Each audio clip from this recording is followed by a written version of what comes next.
una vez más ahí el micrófono y nada, pues me alegra un montón de saber de ti, que no sé si tendrás por ahí algún otro proyecto como siempre y demás, ¿no? Pero yo te escucho muy bien y la verdad que bueno, y como bien dices, ahí con los vientos pues es lo que pasa.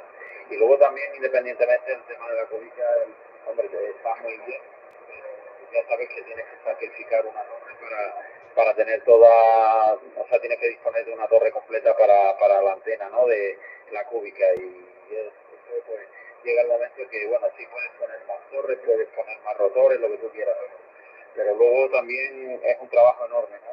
Un trabajo grande el que tienes ahí, pues por si se rompen, si hay que mantener, y la verdad que con el paso de los años te vas acomodando, ¿no? Venga, pues el cambio es para ti una vez más, a 3 AKP y a 7 Golf Alfa Kilo.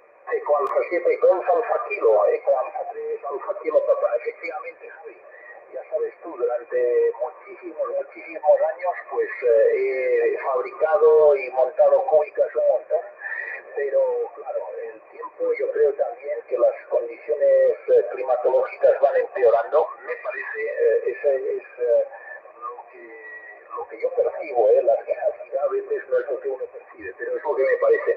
Entonces, pues sí, por seguridad también y por comodidad, como has dicho tú, pues tiro más para las yagis y bueno, pues de tanto en tanto es monto una cúbica, monté esta cúbica durante pues menos de un año y cuando vi que pasaba el verano y ya venía el tiempo de los vientos fuertes y demás, la desmonté y puse otra yagi monobanda de 6. Oh, they're still talking, so they're right, too, definitely. Adelante, Cantinfla. Cantinfla. For those of you who don't know what Cantinfla is, it's I grew up, my mother used to watch a lot of, of course, Spanish TV, Mexican TV. So Cantinfla was like a funny guy. He been in a lot of Mexican movies. He's a real funny guy. He's like, was that guy Bean from the UK? He's like a, bumbling guy, but in Mexico. Cantinfla. Estoy, por cierto, hoy con un antecesor de tu super equipo, TS950 FT8.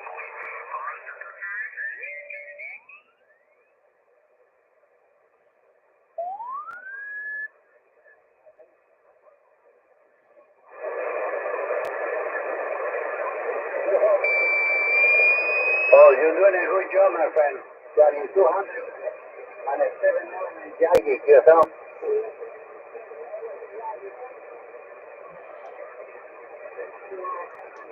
My friend. November 6th, Oscar Kilo Uniform, QRZ. CQDX, CQDX, Europe. November 6th, Oscar Kilo Uniform. And 6 OKU, QRZ Europe. CQDX, CQ Delta X-Ray.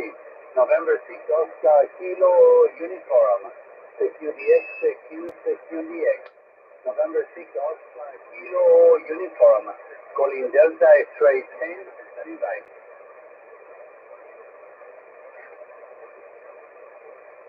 CQDX, CQ Delta X-Ray 10.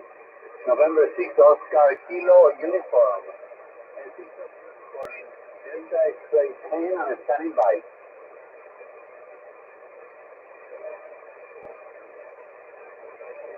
CQDX, CQ Delta X-Ray 10. November 6th, Oscar Kilo Uniform. November 6th, Oscar Kilo Uniform. Calling Delta X-Ray 10 and standing by.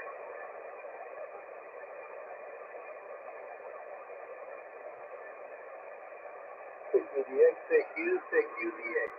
November 6th, Oscar Kilo Uniform. And 6 OKU calling Delta X-Ray 10 and standing by.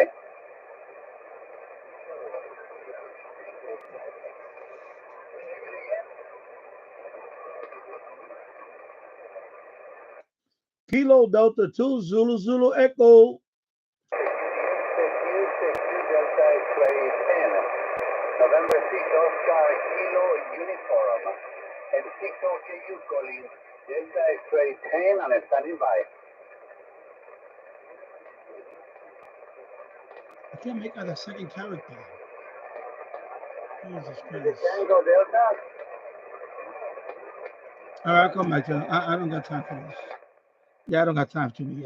Sorry. I am not the patient type when it comes to single sideband. I'm sorry. Just not. I'm not gonna sit there and try to. You know, I'm my second year doing this. I know English is a barrier and all that stuff, but when I can't understand a particular character and you're saying it all wrong, you know, instead of, you know, somebody say November or they say something else, you know, I try to. I just won't sit there and I just don't have time for that. Moving on. I'll come back later. Yeah. Okay, moving on. This is one of the things about, you know, audio is okay. It's just you have to slow down once in a while. Slow down. Say it. If you when you it's just me. I don't know. Maybe it's just me, but I like to slow down. Say it so that way when I hear it, but when I contact you, I already know it. I don't have to ask you over and over. It's just one of my pet peeves. It really is. It's a pet peeve. I understand you calling CQ, but you know, if especially if nobody's slow down. That's all I ask. Is it too much to ask people? Slow down a little bit.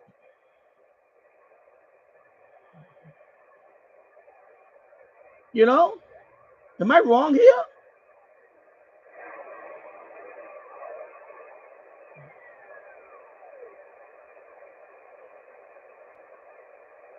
I'm gonna say, yeah, especially well, not again. I'm gonna say now, especially on the 10-meter band, well, you're probably gonna have more technicians anyway. Is this too much to ask? Slow down when you call out CQ. That's all. You know, I'm gonna say CQ, CQ, CQ, kilo delta two, Zulu Draco. I mean, you can still make that out, but if you slow down just a little bit, it would help. Kilo delta two, Zulu Zulu Echo. You see how that comes out? Now when you jumble everything up, I understand you just trying to call out there all the time. But you know, like the guy in the DMR guy, the guy that was always correcting people. He has a point. Sometimes it's good to slow down. It actually saves more time if you slow down because the other person on the other end has to sit there try to decipher you 3 or 4 times. At that point, you're gonna lose them. That's what happened to me. He lost me. Even though he's coming in good, but he lost me because he can't slow down when he's talking. So take note of that, people. Slow down.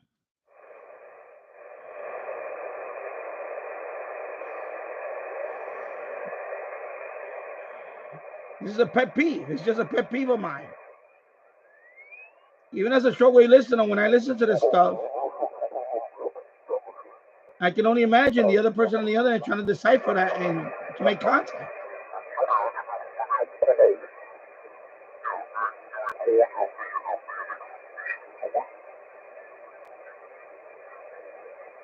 Yeah, this is Delta Alpha Kilo.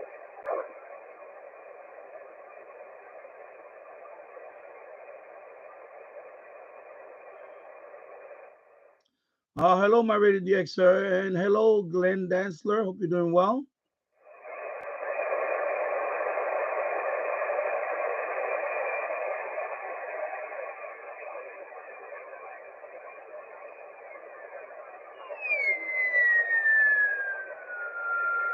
See that one right there. Okay, let me go.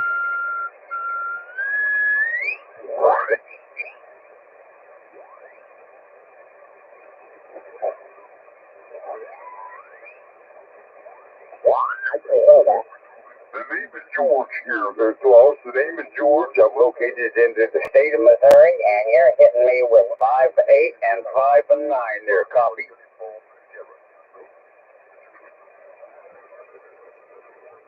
You copy WL7A&Y.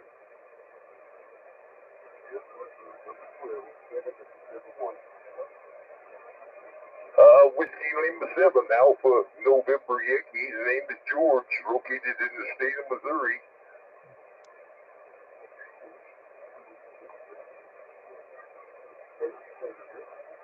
Your report again was 5 8 and 5 9. 10 meters is really going gangbusters here the past few weeks, and enjoying it very much. Thank you for the contact, Ross, and the contact into Germany. Appreciate you, your QSL, and I'll always appreciate putting you in the law. So hopefully we'll talk to you again today, and you have a good day. Back to you. Delta Lima 3, Yankee Echo. This is Whiskey Lima 7, Alpha November Yankee. Let's see the name.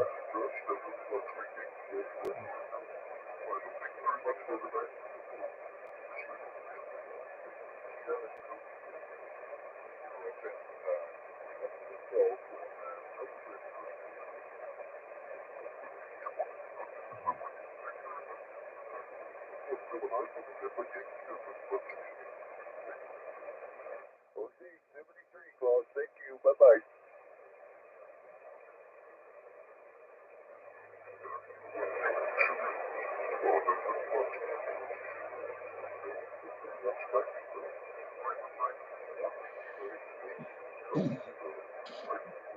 Hello, Shortwave Archive. Warm, no snow today. There. Okay, well, here, you know. I mean, Colorado. Yeah, cool. Danny, I want you to try FT8. I was received very close to you. Okay, I can do that. I can switch over. You know what? Let's switch over. My patience is not too. My patience is a little thin today when it comes to this. So I just, the other guy's coming in strong, but he just talks too fast. I just don't have patience for that. Seriously. All right, I'm gonna switch it over. Let me put the microphone here. I don't want to hit the deck. Oh no, I don't want to do that. 028 074. Mode, of course, is going to be.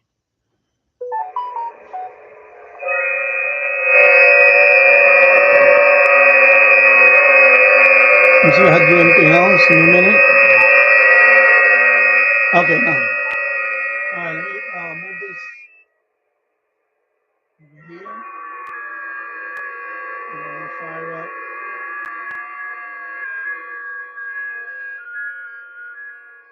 And then, where's my. I upgraded to Grid Tracker because it kept bothering me. I upgraded to Grid Tracker 2 because they kept sending me messages. New chat message. New chat message. So anyway, I upgraded to Grid Tracker 2. I don't know. It looks a little different, but that's about it. It's not all that. But I upgraded because it kept popping up the message. New chat message. Over and over. New chat message. Okay. Okay. Make sure I'm on FT8. Okay. I'm sending out CQ. Actually, let me do one more thing. Sorry. That was a habit. I always do this, but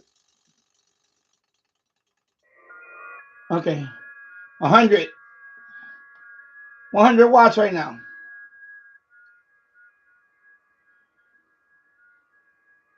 Shortwave archive, yeah. Yeah, so right now I am sending out CQ on FT8. And yeah, I'll come back to single sideband in a bit. It's just conditions. Well, it looks like it's getting better now. Because earlier, yeah, it looks like it's getting better. Actually, earlier it was it wasn't bad. It was just that it was, I mean, I made a few contacts. But I noticed the It's a lot stronger now when I receive. Yeah, see right now, look. So all the way up at 63 receiving. See, it's a lot stronger now. Earlier, it was in the 30s. So now you see it peaked at 63. That's very good. That's a good sign. So right now, at this moment, FT8 is very, very good. Very good on 10. Very good. And you can see it right there also. Sorry. Let me go back here. Sorry, I got the tripod in my hand. That's why. So you see right there is very good also. It's good. Someone else is contacting me. Run the. Let me bring up the call roster. Let me do that also. The call roster. Let me open it up here. England. So right now there's 4 people from England. So right now I'm making contact with a English. Mike 5 Romeo Juliet Charlie. Yeah. So right now I'm making okay, give me the signal.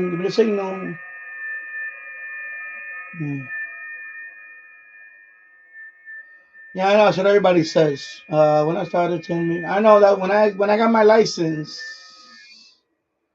Okay, I'm gonna move on. This guy is just he's now sending me a signal.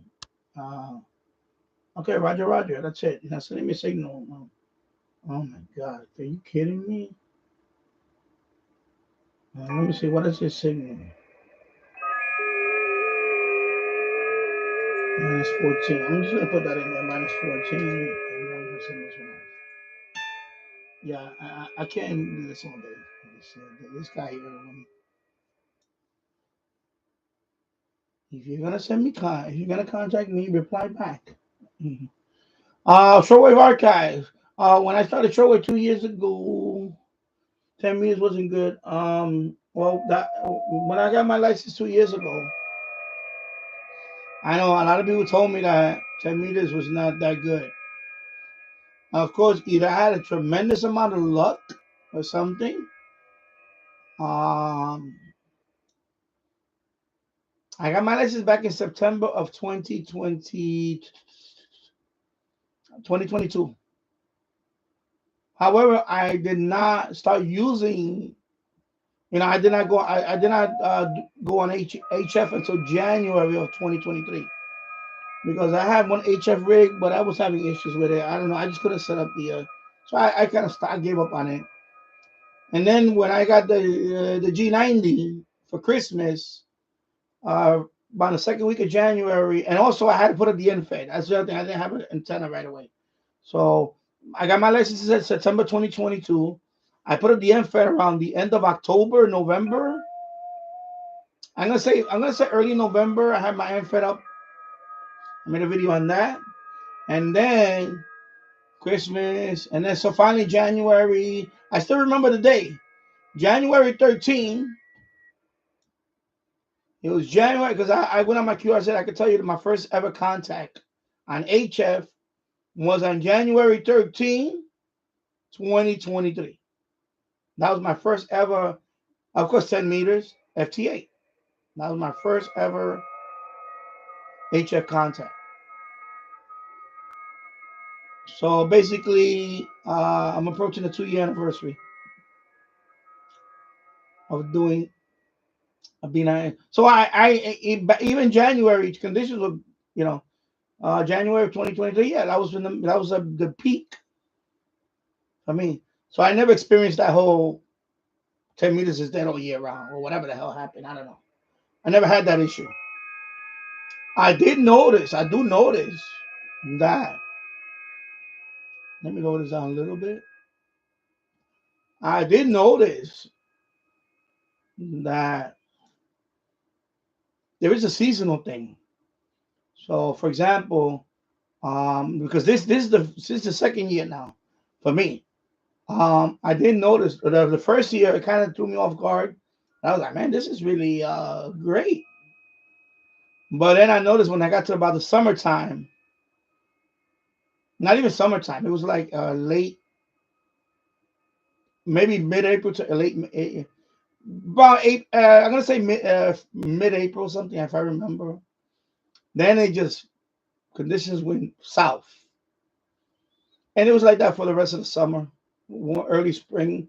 I mean late spring, early summer, and then that also coincided with I had to move upstairs, so I couldn't even I didn't even use the rig because I was moving stuff up, and I was moving everything up to the second floor. So that kind of that first year that I was for me 2023, yeah, I was a lot of things were going on.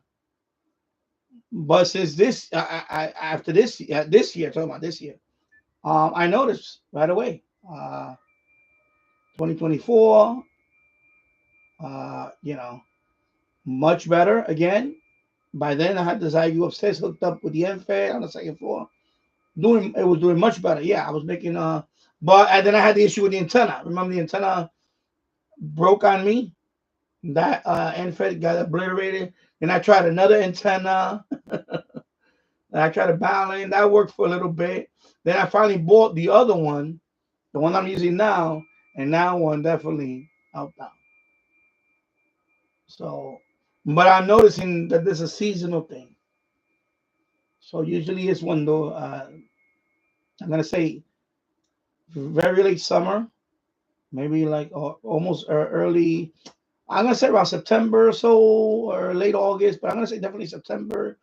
Our conditions it picked up over here, and then now we're in November, and this is like this is a good time right now. So I noticed that there is a okay. I'm gonna wrap this up too with this guy.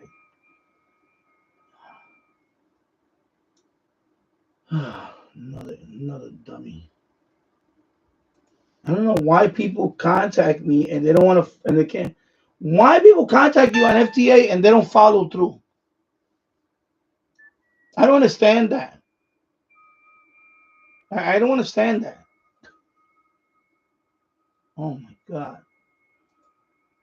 Just seriously. Okay, I see Reunion Island here, but I don't want to be on the queue yet. Well, I'm going to be on the queue for Reunion Island. Let's see. I'm on the queue for Reunion Island. Let's see what happens. I'm going to give it a few turns. Yeah, so that's what happened. So that's what I noticed with me. So I never had no people. That's the other thing I got when I got my license, by the way, the remark. You need to get off the repeaters. Oh no, 10 minutes been good right now. So you know what? I'm gonna enjoy it. I know people talk about the whatever cycle and all that. I get all that, but hasn't happened yet for me. So if you look at my QRZ, I'm over 3,000 QSOs as a technician. I'm approaching 2,000 confirmed. 133 countries. 110 confirmed. So can't be that bad. It isn't that bad. I'm doing pretty good. I'm gonna say, I think I'm doing pretty good. Am I probably? Yeah, I'm lucky that I'm there. Yeah, that's why if you're gonna get your license, get your technician license. Now's the time to get it. Enjoy it. Give you a little bit of time to get your general. So, and I'm at that point now where I kind of already worked there. When I look at my call roster now, all these grid squares are everything. It's like there's not, other than new countries, there's not other than some new countries to fill in a few things. I'm pretty much done here. It's time to move on to other bands for me. So yeah, so I'm at that point now. Now I'm at that point where now time to get the general because I want to work on the other bands. I'm kind of already. If you look at it, look at Grid Tracker. Nothing lights up anymore. Nothing lights up. Only one grid square here. Of course, I'm on the queue for Reunion Island. If this thing can focus, for the life of me, if this thing can focus, that will be. No, it's not gonna focus. It's not gonna play nice for me today. Anyway, that's Reunion Island. Yeah, pretty much. Not their call sign. The different call sign. But I'm talking about like in terms of the countries, grid square. You know, like you see when you see a column like this. I'll show you. You see, this is a grid square, right? This part right here. See the grid square? That means all those grid squares I already worked on. So this is the only grid square I haven't worked on. So I can just click on that one, make contact with him. Once it's confirmed, that grid square is gone. A grid square is just as good as countries. There's a few of them.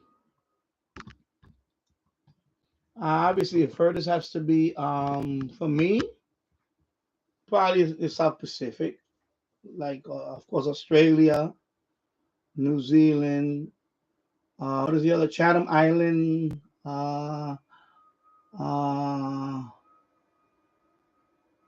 Thailand. I got confirmed Thailand on 10. That's pretty out there. It's pretty far. Thailand.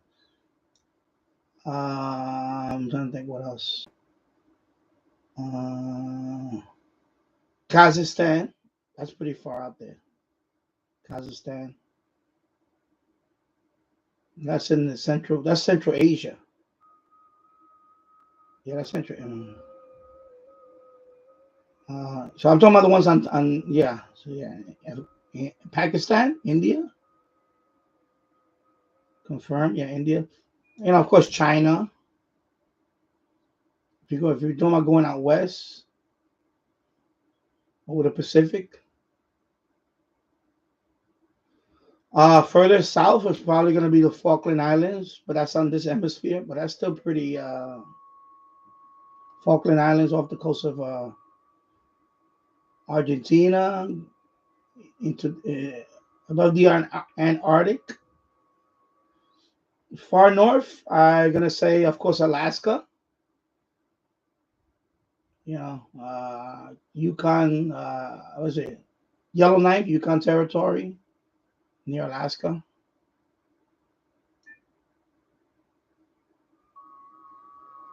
So, yeah. Venezuela, I got it. South America, there's not that many countries I only need Bolivia and Paraguay. That's it. I pretty much got all Central America except for, and then a couple of islands. That's it. Central America, South America, all I need is Bolivia and Paraguay. And I made several tries with them. It's just for some reason, I don't know why.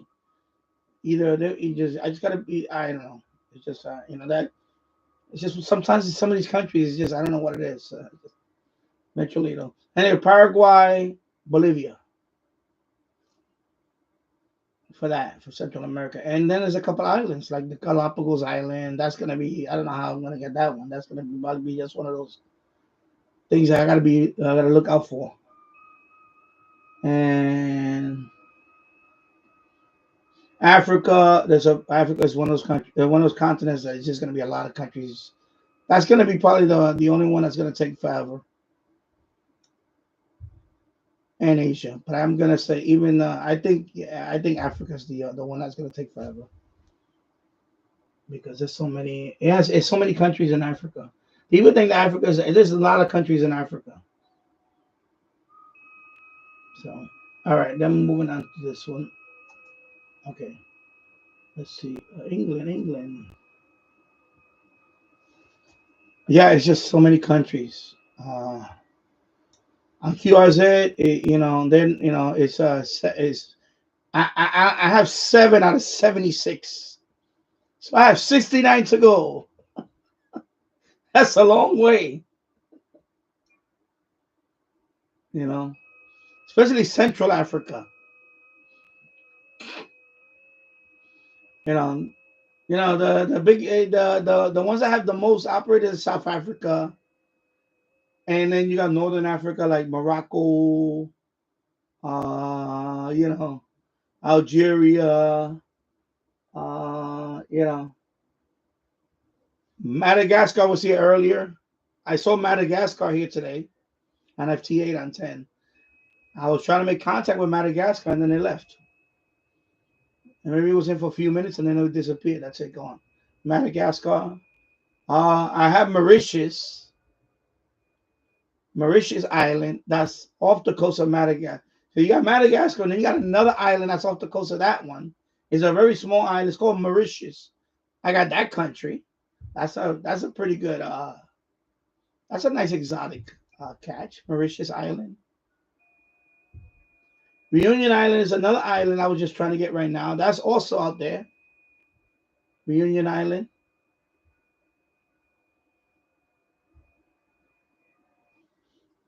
So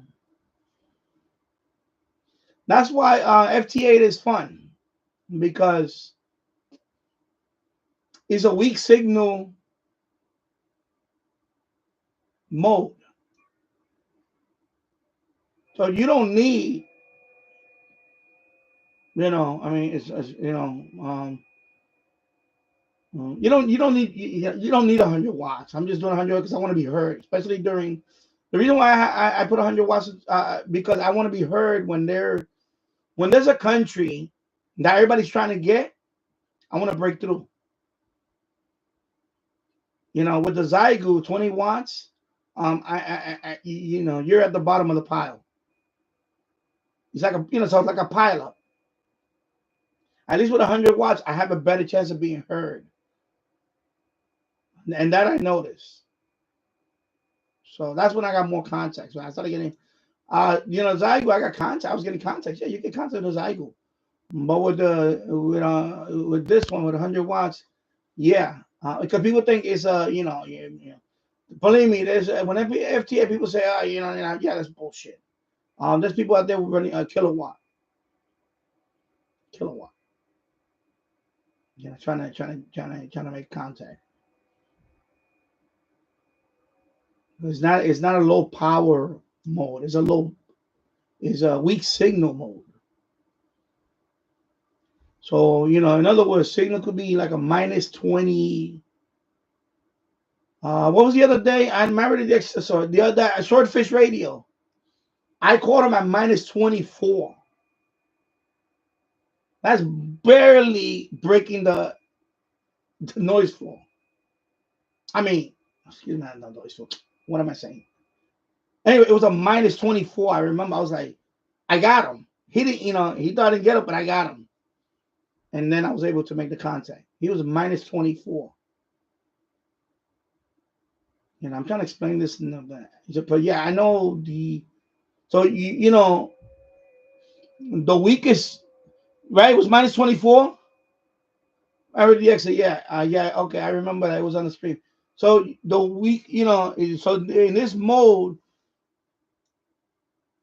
the weakest, you can still pick up a very weak signal.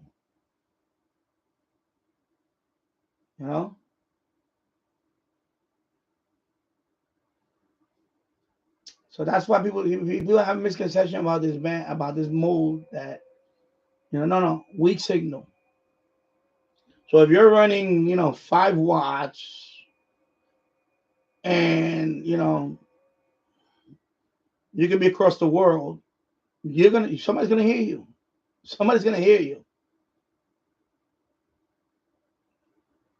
You understand? So that's why people like this mode. On single sideband, -24, you're not gonna be hurt. It's because you're buried. But FTA can pick out that signal at -24. That's the difference between FTA and a voice mode like single sideband. You hear all this noise? That's many operators. If you were to convert that noise into a voice, it would just sound like a mess. It would sound like a horrible pileup. You know, you can't decipher whatever. And that's what that is. You hear all this. And that's everybody in that frequency.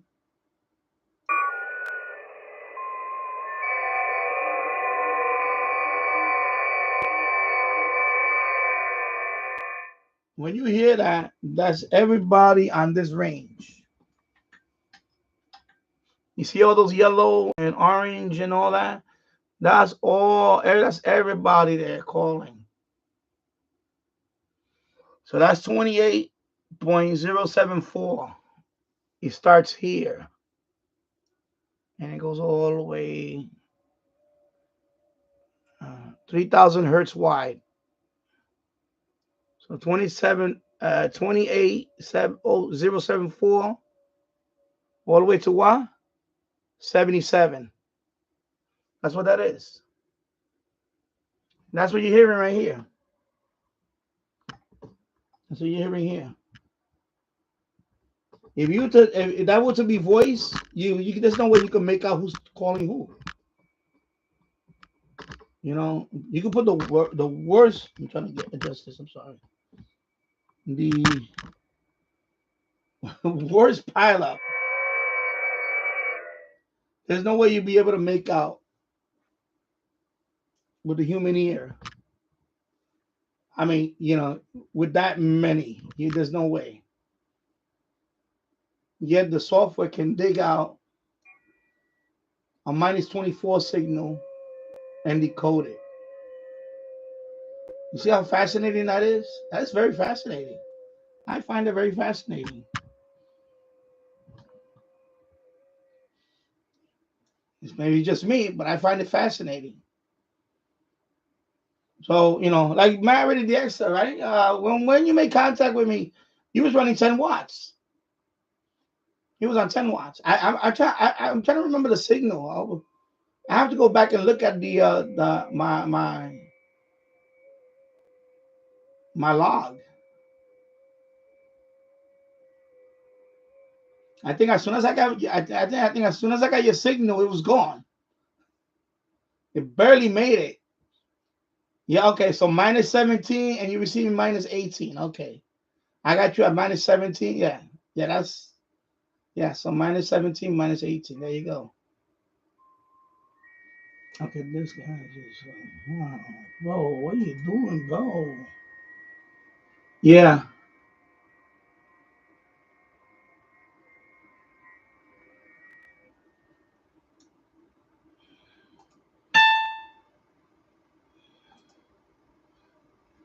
Yeah, so that's why I find it fascinating, you know?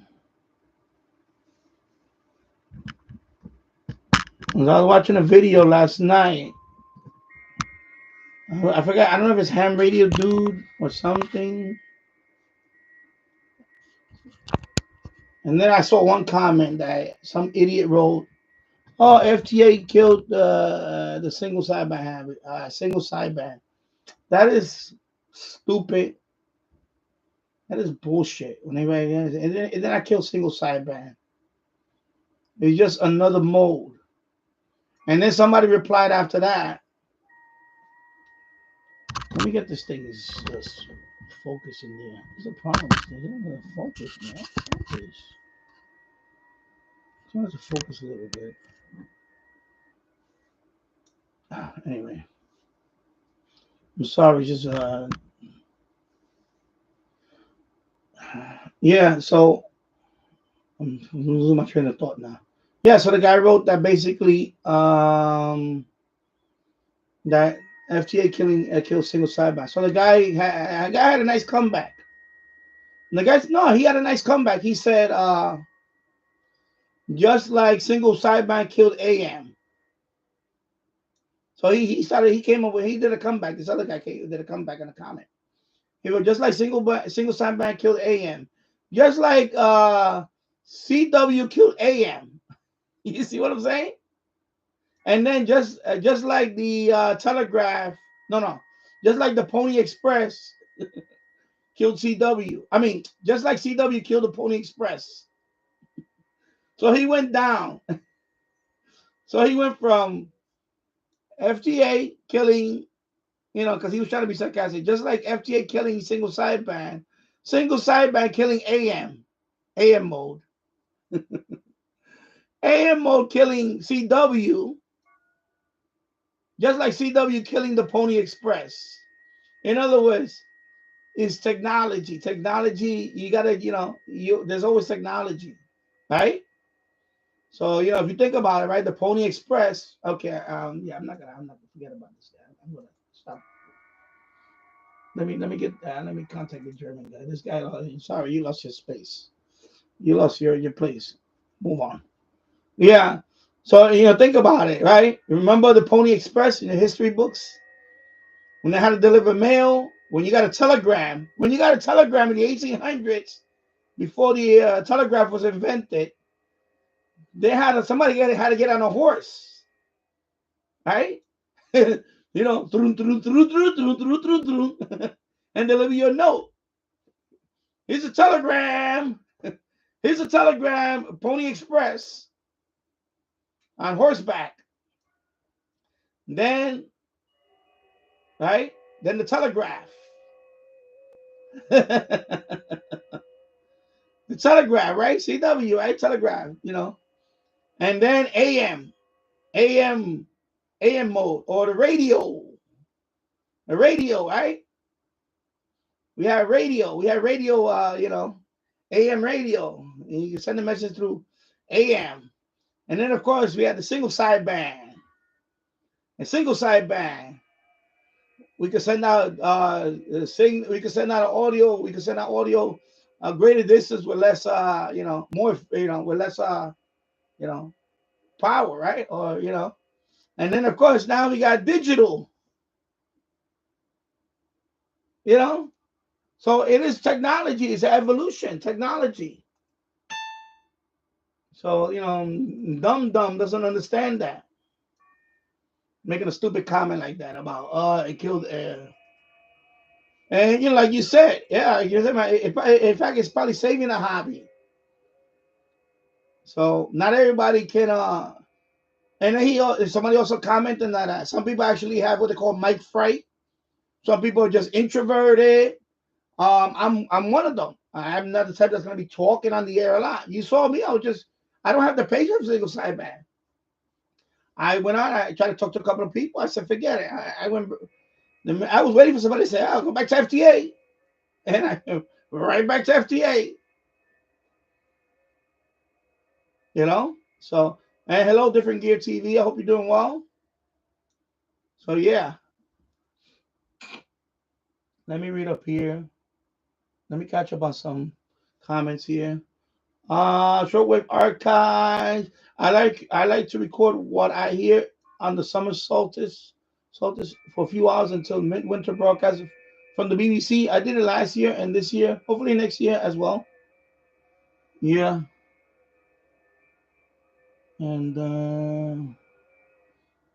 then go down here. I answer that question. You heard Venezuela on 10 meter? Yeah, they on all the time. I see Venezuela pretty much every day. So let me go back down here. Married signals are really skipping to USA, avoiding Europe on 10. Looking good for QSO so far. Okay. Yeah, I see England. I see quite a few England. Right now, local time is 11:48 a.m. Of course, my son is in school. Where's my phone? I have to go upstairs to get my phone, I believe. Where did I put my phone at? Anyway, let's let me see. Yeah, I will say. I will say without I will say that without FTA, a lot of hands would have not been able to contact me. But yeah, of course. There's also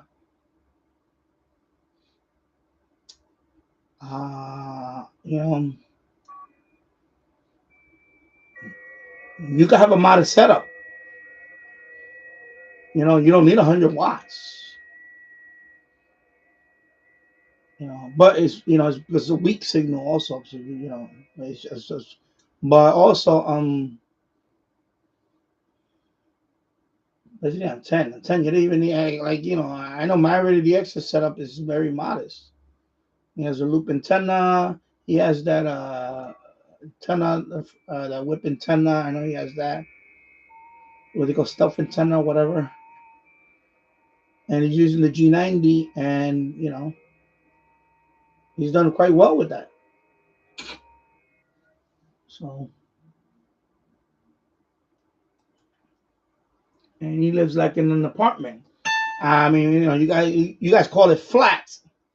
Over here we call them apartments. Apartments. You guys call it flat. Yeah. So you know, over here, of course, you know. So the guy answered, you know, he replied to that stupid comment about, you know, he killed single sideband. That is a stupid, you know. No, it's just another mode. It hasn't replaced anything. It's just another mode. Uh, you know, it didn't replace single sideband. It's just another mode to work on. Sometimes I don't want to spend 15 minutes or 10 minutes trying to talk to one person, especially when, you know, it's a pileup.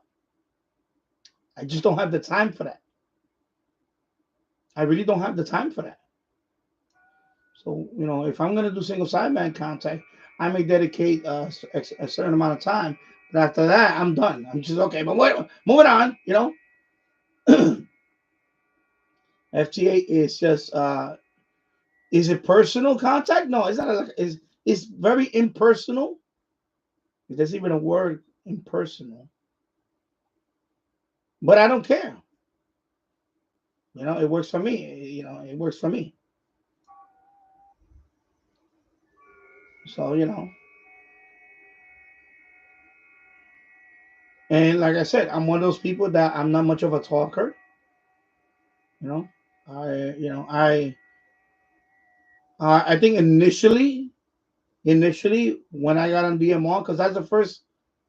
Well, actually, when I got my when I connected on the repeater, I spoke to a couple of people, but definitely DMR. When I got on DMR and I got on Talk Group 91, I had all the practice in the world there to talk to people all over the world, and gave me that gave rid of the you know, the mic fright type thing.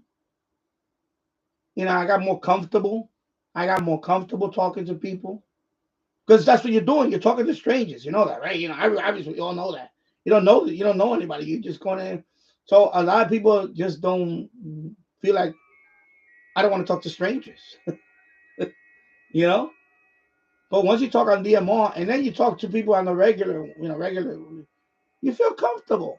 And then that's when, you know, for me, and I know my radiator can agree with me on that, because he said we're very similar when it comes to that. It gave me the confidence to go into, you know, to do single sideband and make contacts. So that's how it started for me. It went from FT8. So FT8 did not take away anything from this operator right here. It did not take away that. It actually it introduced me to that, because it went from FT8, okay. It went from FT8, okay. FT8 is great, but in my case, also, I'm only doing 10 meters. So in my case, FT8 doesn't work for me all day, because 10 meters doesn't, 10 meters at night is dead. So I had to figure out, hey, what am I going to do during the evenings? Even if I want to make a few contacts, especially, so DMR happens to be the mode that I can work. I can talk at night. And of course, you got those detractors for that. But it gave me the opportunity to talk to a lot of people. Talked to a lot. I spoke to a lot of people there. I talked to a lot of people in a very short period of time, and you can, for a person like me, broke out of my shell. It broke out of my shell, and it made me more confident. And then, so when I started doing single sideband contacts, I was ready. You know, I sound like a natural. you know, the only thing about single sideband is, of course, like I just showed you earlier, when you want to now when you're trying to decipher somebody calling out, sometimes it's not on your end, sometimes it's on their end. Either they talk too fast, or you just whatever, or because that's one thing I try to practice here. I have a chart right here in front of me, so I try to do it the proper way, the phonetic alphabet. I try to say the proper way. There's people out there that actually don't do that. They actually you know. But I have the chart right here. I bought from Amazon. It's a aluminum put on the wall, and I'm trying to be a good steward of the hobby. You know, like I'm not gonna say Harry. I'm gonna say hotel for H. You see what I'm saying? I try to Charlie, November.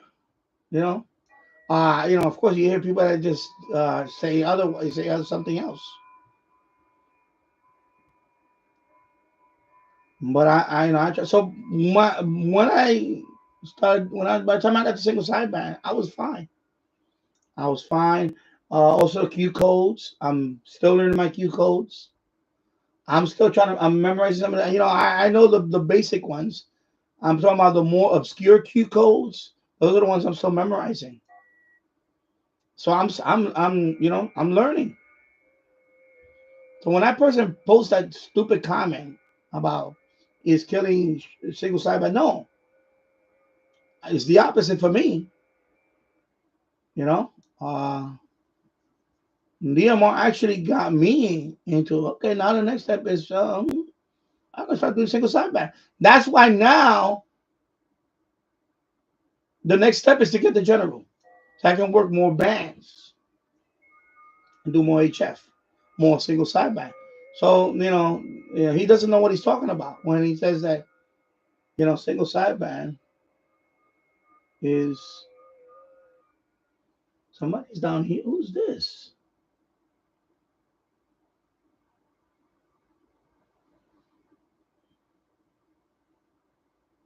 Okay, who the hell is that down there? Is somebody in the Antarctic? Antarctica. Let me stop this. Sorry. What is the call sign? Hotel Bravo 50. Uh, Antarctica. Let me look up that call sign. Okay, I'm gonna move this like that and just let me see.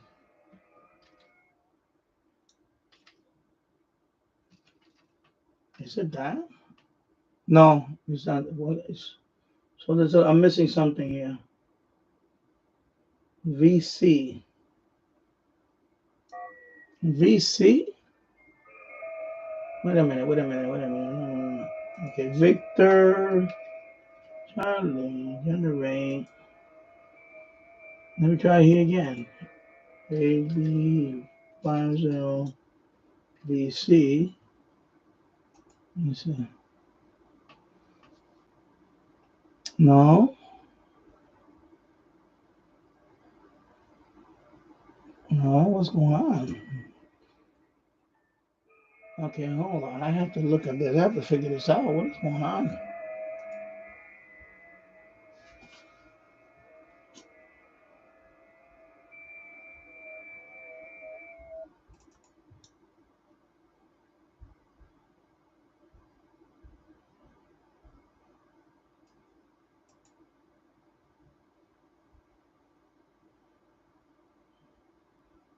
Let me look up a number here. Who's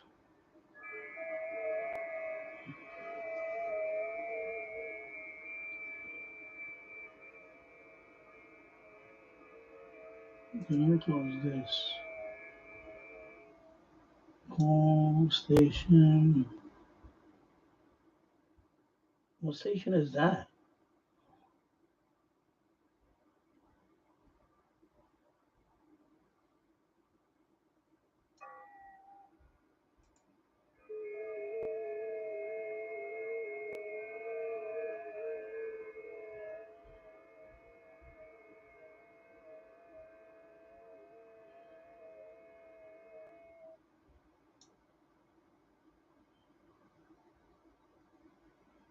What station is that?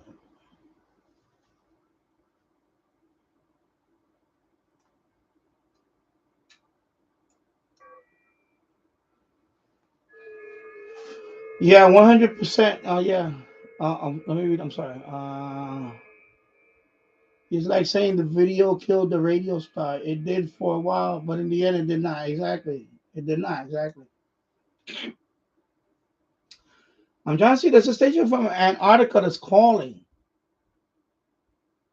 Antarctica. But it might be an expedition, actually. It's a call sign, but it looks like it's Swiss. I can see it right here. You see that little gray dot? It just lit up. Oh man, this thing is focusing is like horrible. Oh my god, bro. There you go. You see that? Antarctica.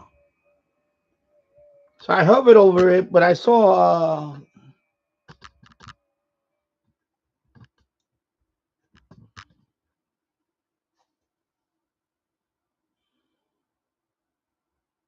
yeah. Signals are starting to go down for me. It's almost dark. Okay. Yeah.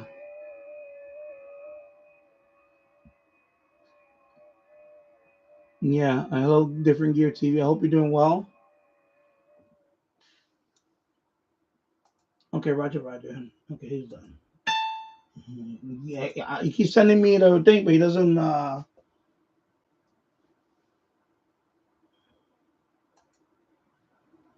me try this one. W0W. Let me see what that call sign is.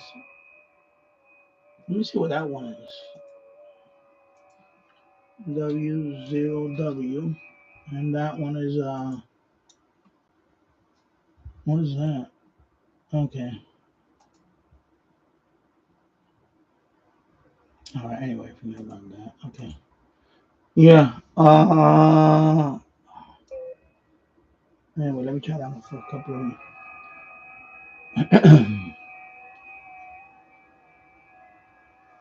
Yeah, we also say apartments, but that is to describe a more expensive premium flat. Okay. Yeah.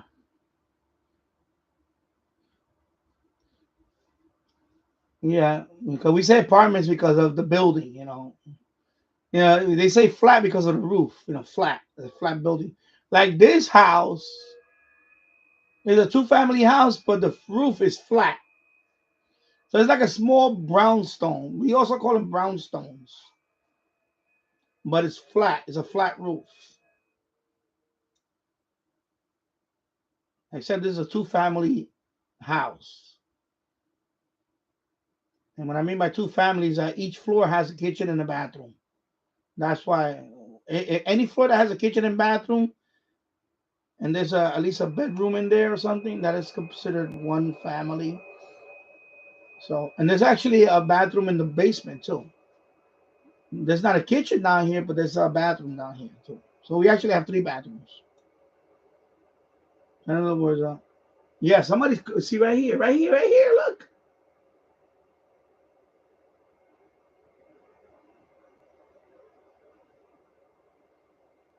Let me show you. Look.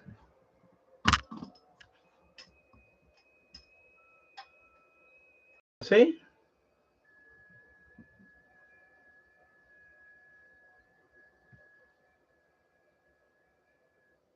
Antarctica.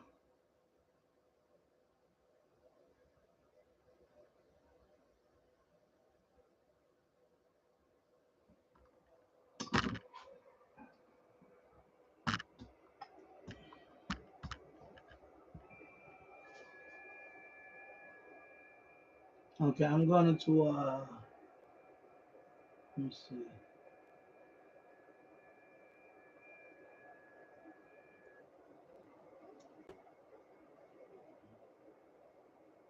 Let me see if I'm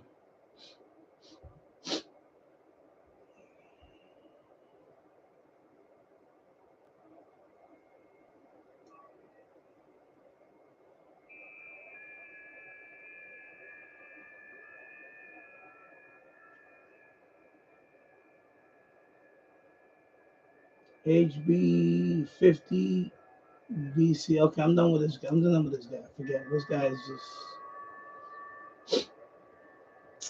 Let me wrap up this guy real quick.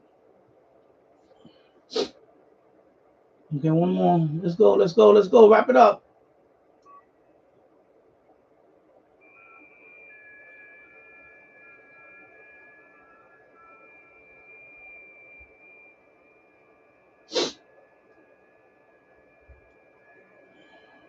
All right, forget it. You know what? Roger. Done. Okay, bye. Bye bye. I don't got time for this today. Let me see again.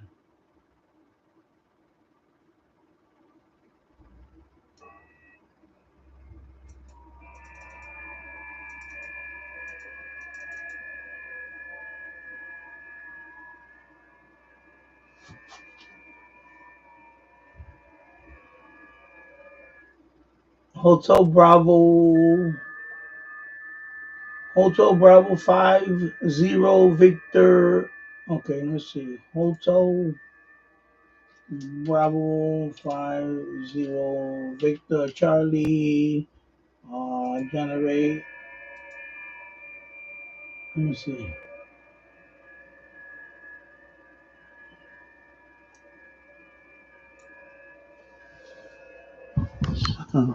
Here you go. Look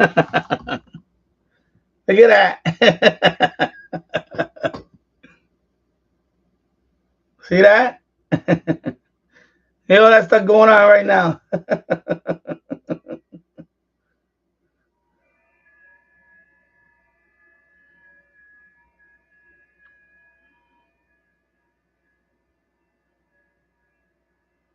Antarctica. Yeah, don't interrupt me now. I'm trying to contact someone down there.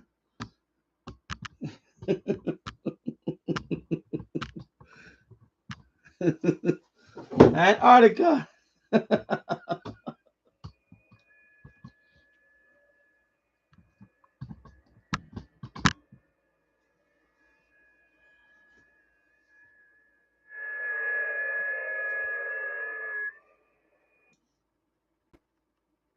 Oh, I forget. I can't do it now. All right. Yeah. Come on, man. Come on, man. What are you doing, man? What are you interrupting me, man?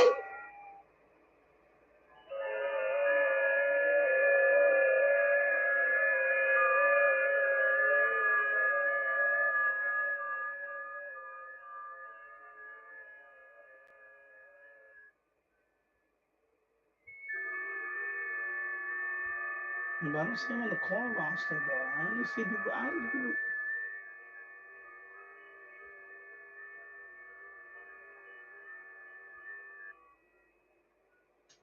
see that on the call side.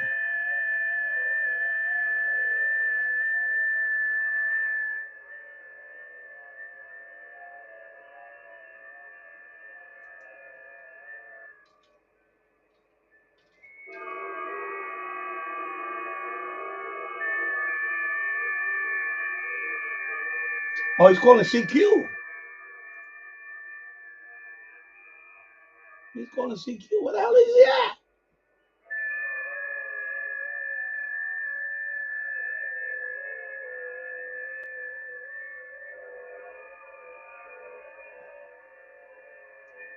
Okay.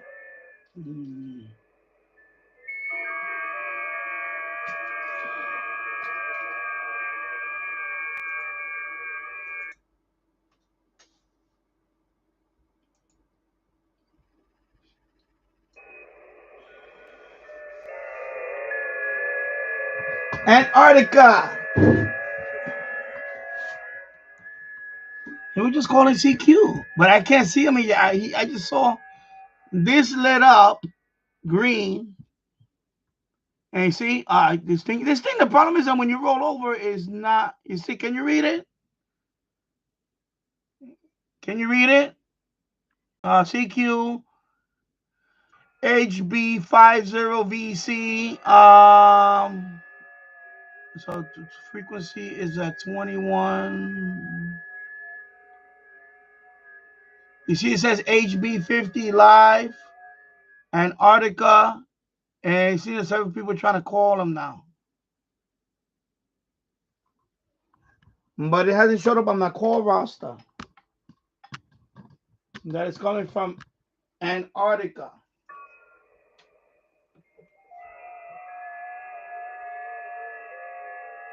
So I'm trying to see if I can get this guy from the South Pole.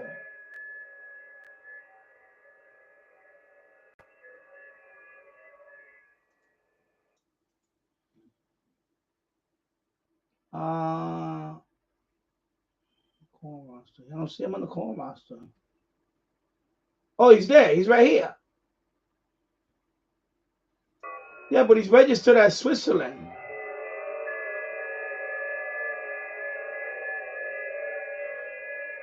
Let me do this. Let me sort it out by okay, hold on, wait a minute. Yeah, he's right. Well, he disappeared now.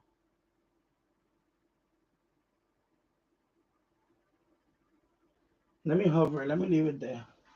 Yeah, Switzerland, but it's coming from the South Pole. Well, you know, not the South Pole, but Antarctica.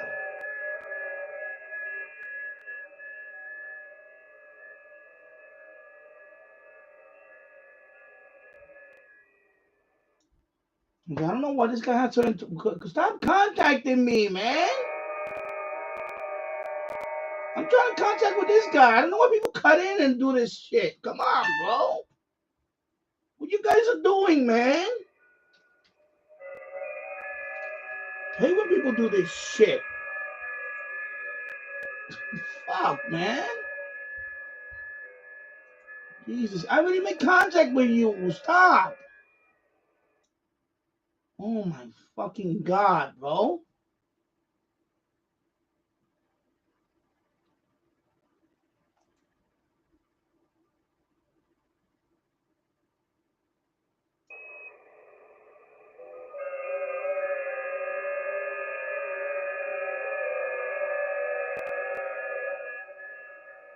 I hate when I'm in the queue and people gotta interrupt.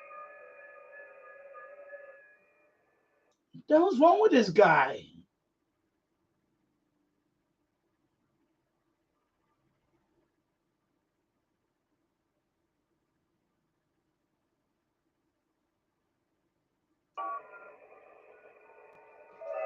Yeah, it's a Swiss.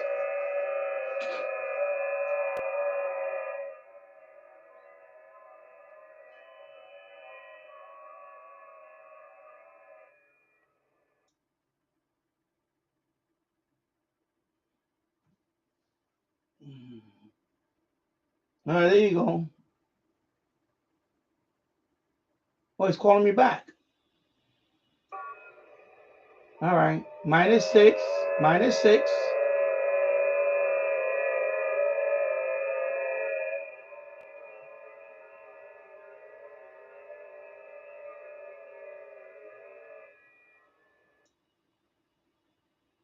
The other guy keeps interrupting me. What the fuck is wrong with this guy, bro?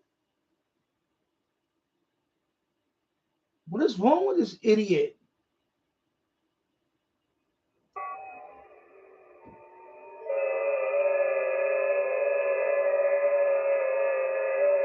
You can't see me trying to contact this guy, and he has a fucking, you know.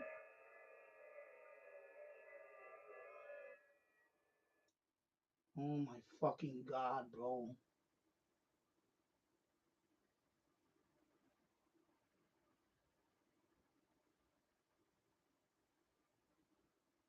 The shit has already worked the fucking guy, and he keeps fucking coming back.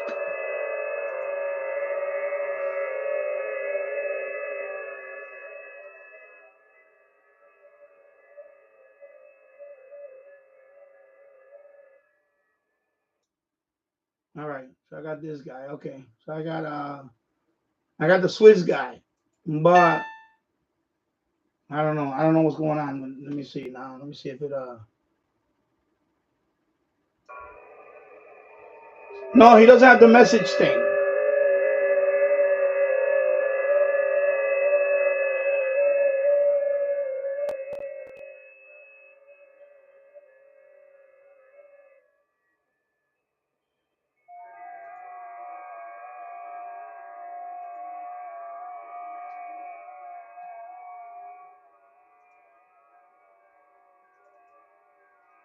Anyway.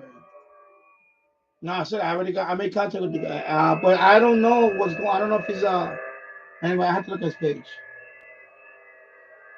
He probably yeah, he doesn't have a message thing. Anyway, he's done. He's done. Yeah, he's done. Okay, let me stop. He's done. Yeah, he's now he's messaging someone else. Okay, so he's done.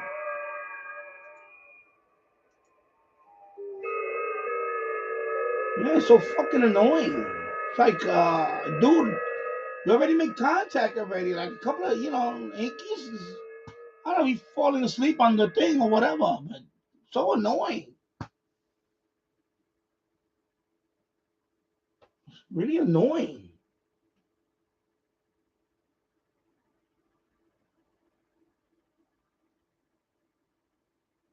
I think there's another guy too. Let me see who else.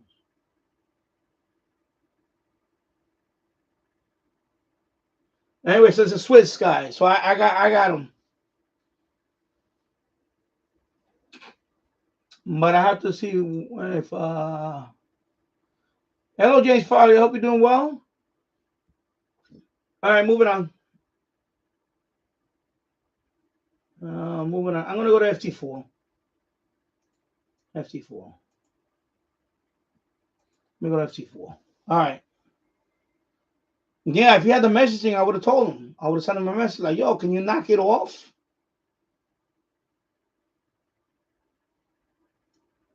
And believe me, that's not the worst of it. There's some people are just I don't know, they fall asleep on the and sometimes they're what they call that? The timeout thing. I swear to God, I had this one guy, no lie, like 10 minutes straight. 10 minutes straight. He kept messaging. And I just left. I had to leave. You know. I know there's an option where you could ignore them. But my mouse, my mouse is, I can't right click on my mouse. It's all, this right click is jammed. So I have to get a new mouse. I know there's a way you can ignore them. It's an option when you could ignore them, but I just can't do it with this freaking mouse. That's another thing. This mouse is I'm gonna probably I think when I move this station, I'm gonna use a corded mouse. I'm done with the wireless mouse, especially this one. This one is these things. I don't know. And this is I had this for a couple of years. This is a Logitech, but it's like right here. This right when I want to right click, it doesn't work anymore. It's like it's stuck. Yeah. Yeah, he's gone now. Antarctica's gone. But I got him. He's gone. Someone was calling out from here.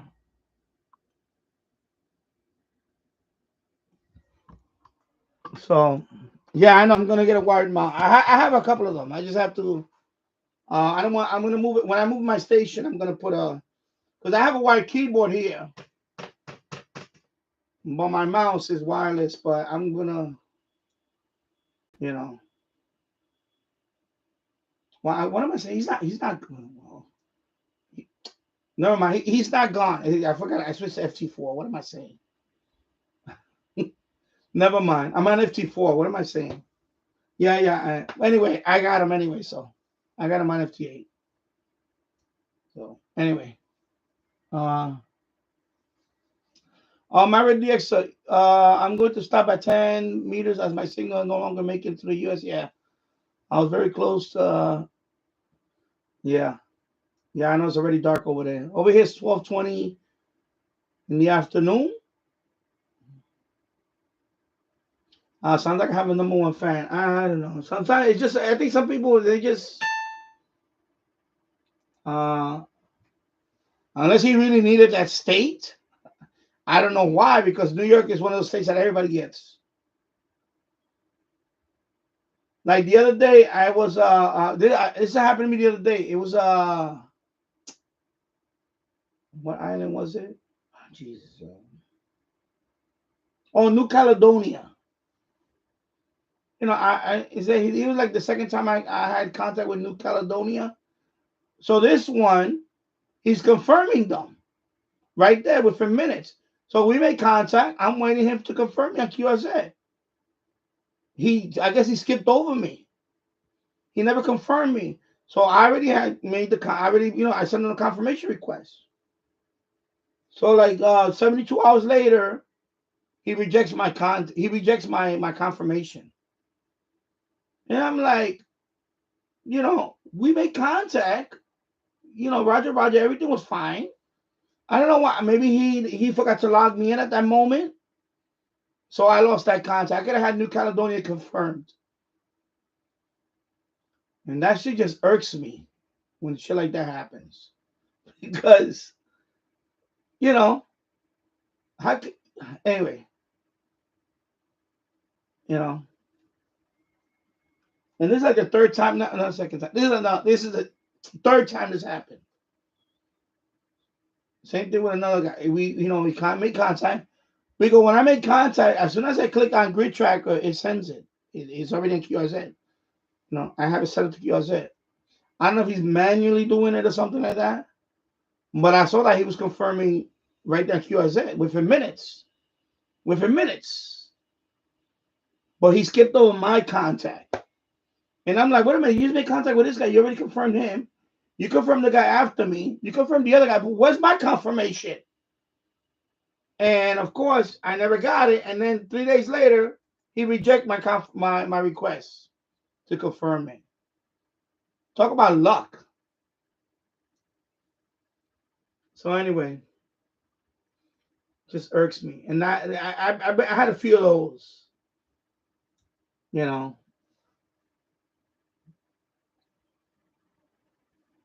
You see, mine's automated. The minute contact comes up and I click on it, and I click on OK for the contact, it sends it to all of this. It sends it to EQSL, to Club Log, to the TQSL, that's Log of the World. QRZ.com. So I'm sending it to all of them, and I back it up. It does all that, one click. So the minute I make contact with somebody, once I click OK, it's done. It's logged. That's it. One click, I log it to 4 different websites with one click. So, it's not on my end. But for that one, I did go to QRZ and send the confirmation request, because at that point he skipped over me. I'm like, wait a minute, we just made contact. Why are you not confirming mine? You confirming them in real time. Why you didn't confirm mine? I don't know. I was like, man, this is driving me nuts. Anyway, yeah, sounds like you have a moon fan. Yes, I could have sent him a message. Anyway, well. Anyway, I'm on FT4 now. So yeah. Yeah, James Farley. Hello, I hope you're doing well. Yeah, shortwave. I prefer wired mouses. Yeah, well, that's what I'm doing. I'm gonna when I move the station, I'm gonna hook up. I may even upgrade the RAM on this one. And I have 16. I don't know if I want to double it. I don't know if I can double it on this, but yeah, definitely a wired mouse is in order.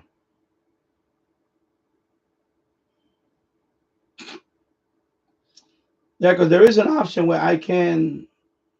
Okay, what is it doing? He just sent me the signal. Why is it skipping?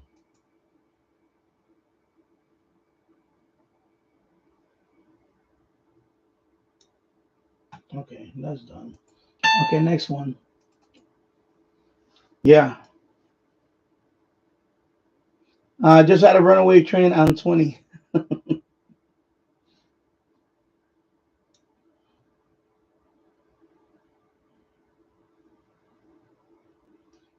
Yeah.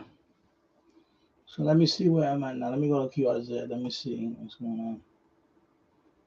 Let me load.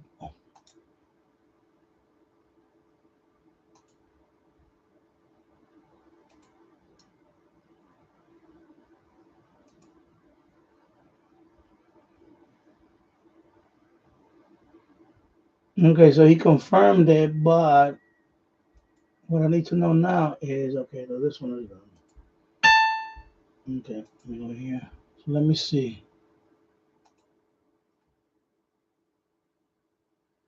So Radio Amateur Club Swiss Air.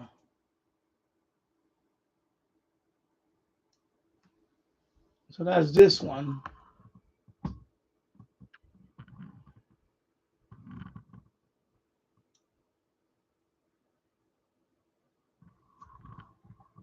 So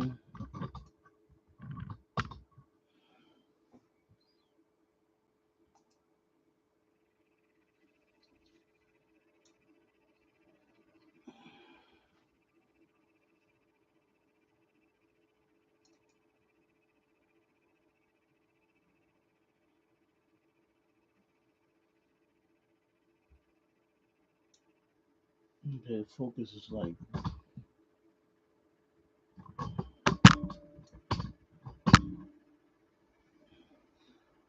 That's another thing. You gotta get a new webcam. Anyway, I'm bringing down the other one when I. Oh my God, what is going on with this guy, man? That's another guy. We just made contact already. This is like the third time around. What is in the water today, people? Oh my God.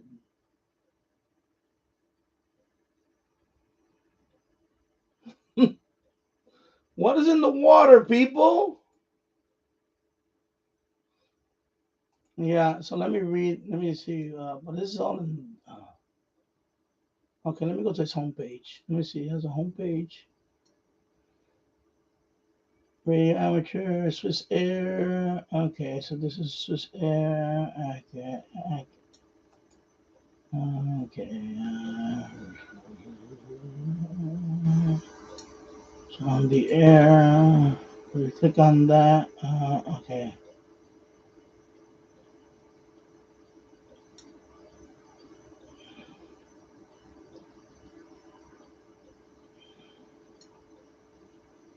So the 50th anniversary. Let me see. I'm reading the other stuff over here.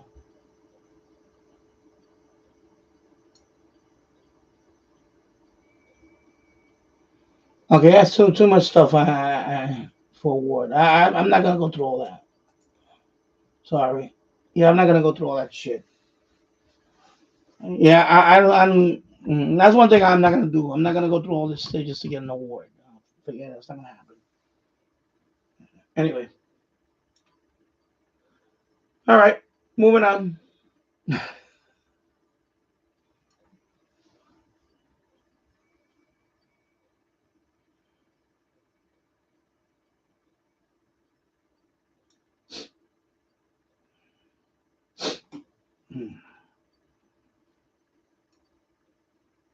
Oh, 1 hour and 26 minutes.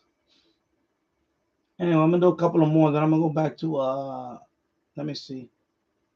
Unless it picks up here, I'm gonna go back to single sideband. Single sideband.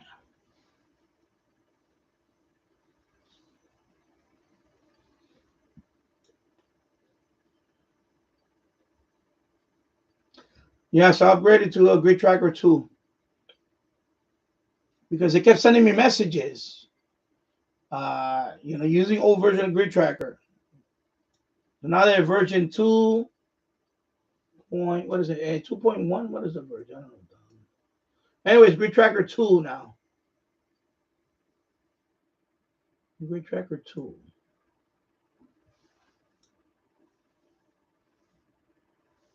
Oh, okay. Alan Island. Trying to get Alan Island on 20 as the first. Come on. Yeah, right? Come on. I seen Alan Island once before on 10. But I tried. I was like, I don't want to wait too long. Alan Island. Where is that? Is that where is that? Let me see. Let me look it up. Alan.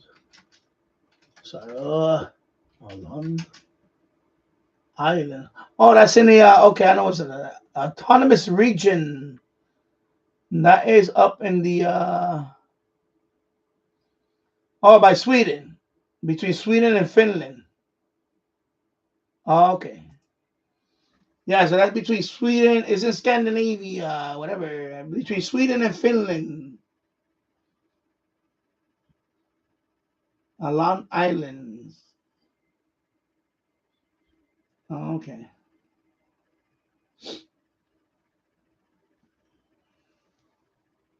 All right.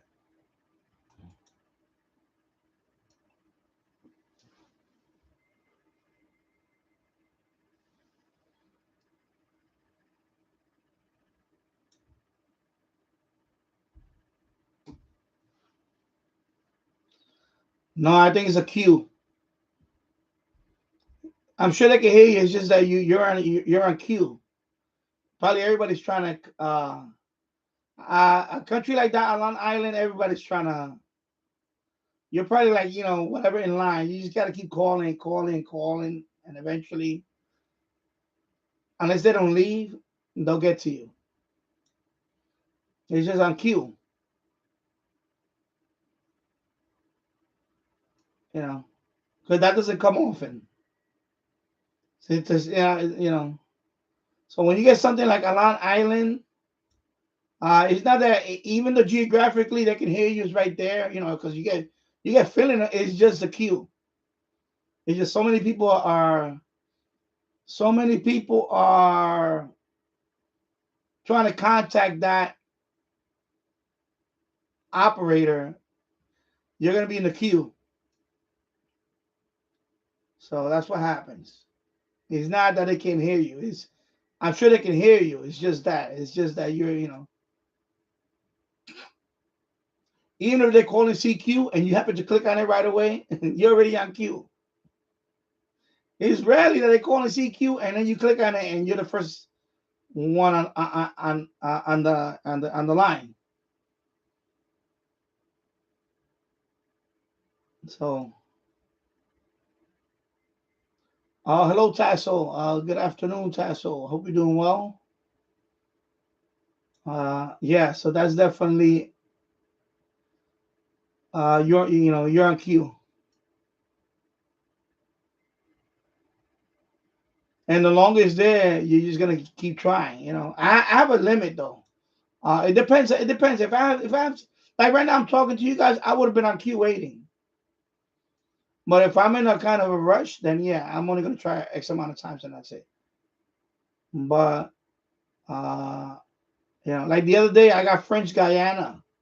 I had to wait like about a good almost 5 minutes because everybody was trying to get French Guiana. I just kept calling. I kept calling, and finally French Guiana got me, and then boom, I got it confirmed. Sometimes you gotta wait. It's just you're on queue. You know, that's the thing that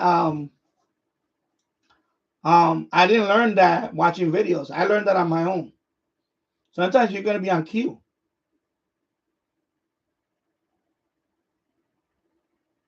I never did that. The first time I decided to just go on queue, that means that you gotta keep sending, keep sending, keep sending, keep sending. You know, I know in the beginning when we first started saying 2 or 3 times I'd say no. When you want to get a country like this, you gotta stay there. You gotta keep calling because you're on queue. Some people are gonna leave, some people are gonna quit, and then you know you might be number 10. Literally, you might be number 10 on that list because it's here. On our end we don't use it, but it's right here in the software. It's right here. You see this tab? You see this queue thing right here? I have not used this, but I know that's what they're probably doing. Yeah, it is more civilized than it is.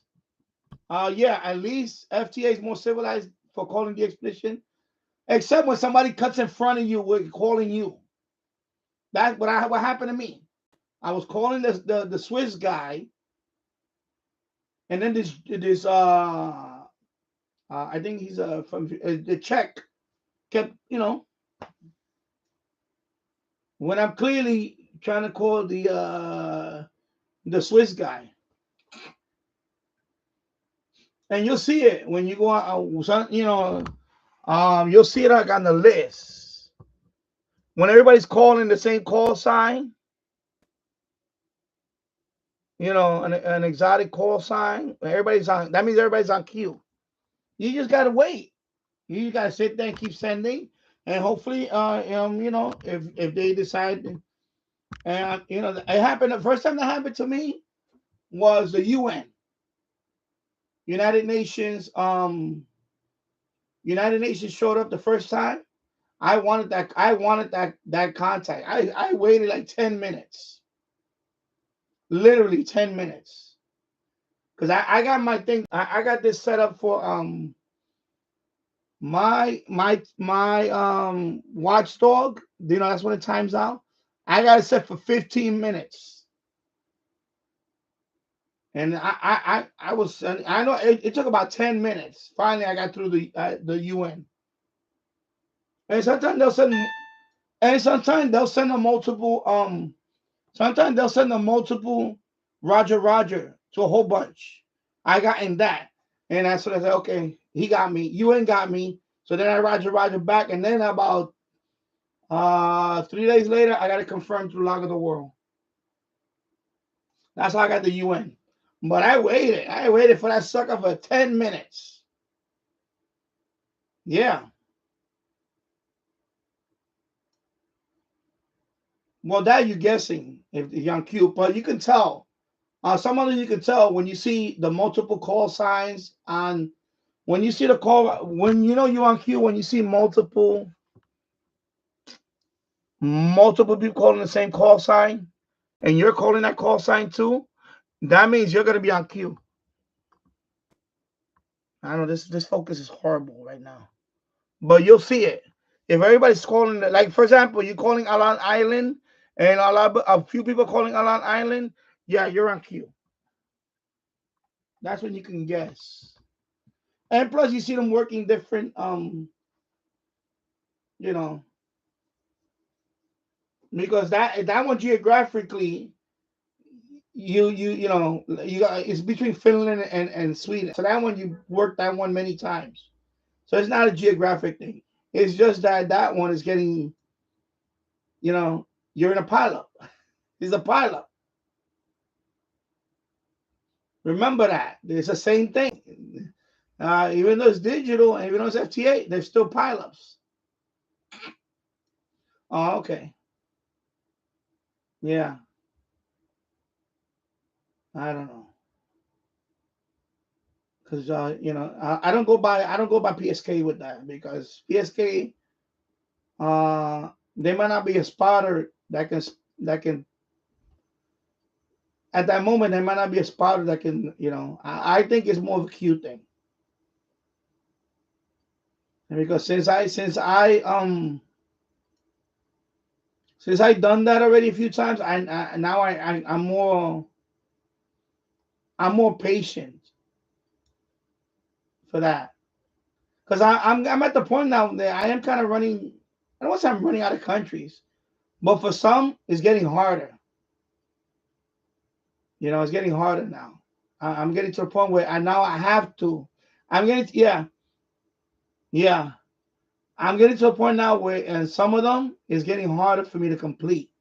So I have to, if it's a country that I need, I have to stay there and try. And I may get it, I may not get it. Like the New Caledonia, I had to wait a few minutes. It was like maybe a good 5 minutes. Finally, I got through, but it was the error on his part because he didn't log me in. So I wasted that opportunity. I could have got that island confirmed. So I went through the trouble of staying on queue. He got me. We made contact, but he didn't log me in. And 72 hours later, he didn't even confirm it. He rejected my confirmation. And that's the frustrating one. But I waited. I had to. Of course, yeah, that too. Oh yeah, I mean that too. When you're doing that on 20 watts, is harder than. And that's why I'm saying that even yeah, on 20 watts it will be a lot harder because maybe you're not breaking through. That's another thing. And that's why when people say, "Why you do 100 watts EQRP?" No, when you want a country like that, you want to be heard. You want to break out of that pile. You want to break. You want to break through enough that they're gonna hear you. You know, weak signal, whatever. Yeah, my signal is not gonna be as weak as no. It's gonna break. You're gonna get a. So yeah, it is frustrating. Yeah, yeah, I know.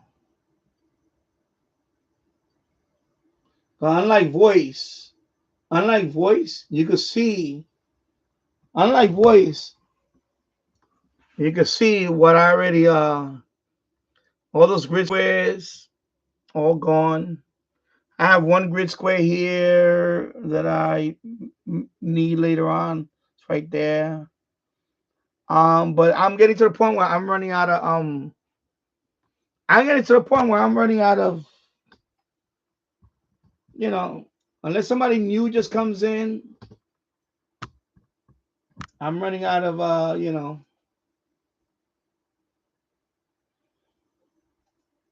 so running out of contacts, so to speak, unless they're repetitive contacts,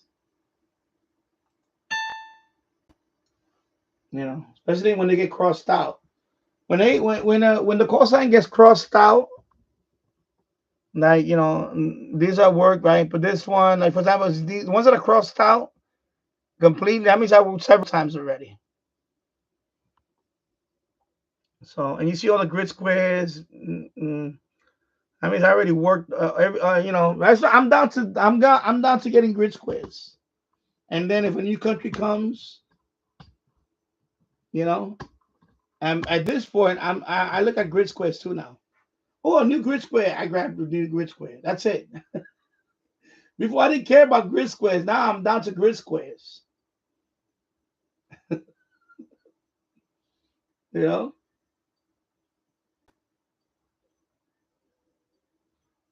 It's like, what's left? Unless a new country pops in here, and that's it.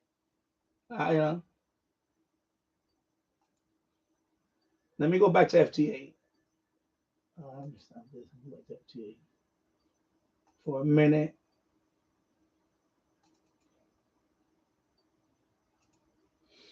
Let me see. Yeah. They're on PSK with no signal from media. Yeah. Yeah. And yeah, it's that too. You know, remember, there is a difference. I mean, I'm you know, because I know when yeah, G90 compared, yeah, it's a big difference. Sometimes, yeah, maybe not, maybe they don't hear you at all or something. I don't know.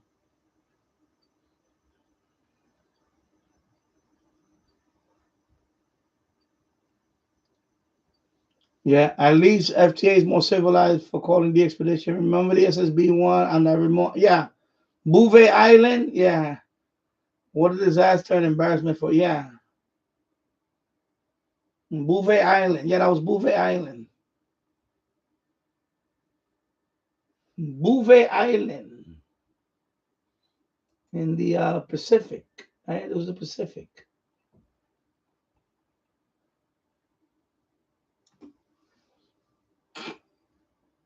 Mary DX, I heard that the other day on 20 million. A lot of people were trying to call Scottish ham during the QSO, and she said something like, "Everyone, wait your turn until I'm done." Yeah,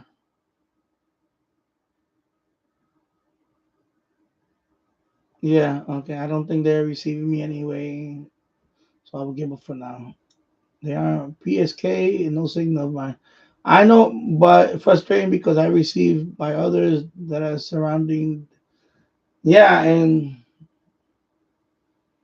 that station, and like I said earlier, that station is getting Alan Island. A station like that is getting bombed. I mean, it's a pileup. So you're competing against people that got 100 watts, you know, even 50 watts, a kilowatt. There's people out there using a kilowatt. So yeah, it's like, and that's yeah. And it happens to me. Sometimes I don't get through. Sometimes I give up. Sometimes I say, I give up. I don't, sometimes I give up. Sometimes I say, okay, I'm not, yeah. I got to make I have other contacts I can make or whatever. Or, it depends. Sometimes, I'm like right now here, I'm just making contact. There's nobody here that, even I see it right now, there's nobody here I want to make contact with. There's only one grid square here and one other grid square here. And you know what? Anyway, somebody contacted me. There you go. Yeah. So right now, I'm just making contacts. They contact me. I'm not even looking for contact right now. Because even on FTA right now, everything is nothing is lit up now. I only there's out of that whole list, there's 3 grid squares that I could probably, uh, you know, it's getting slim pickings. Let's see, only one grid square here, one grid square here, and that's it, pretty much.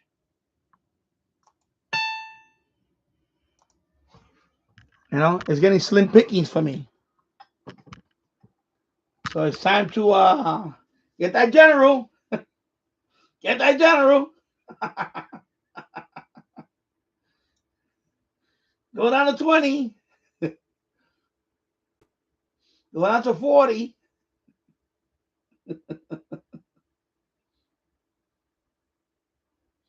Or start doing single sideband too, a different mode for now. It's drying up. I went to the well too many times. And drying up, that's a dry well. Yeah, exactly. No more excuses. General now. It's a dry well right now. No more contacts here. It's getting dry.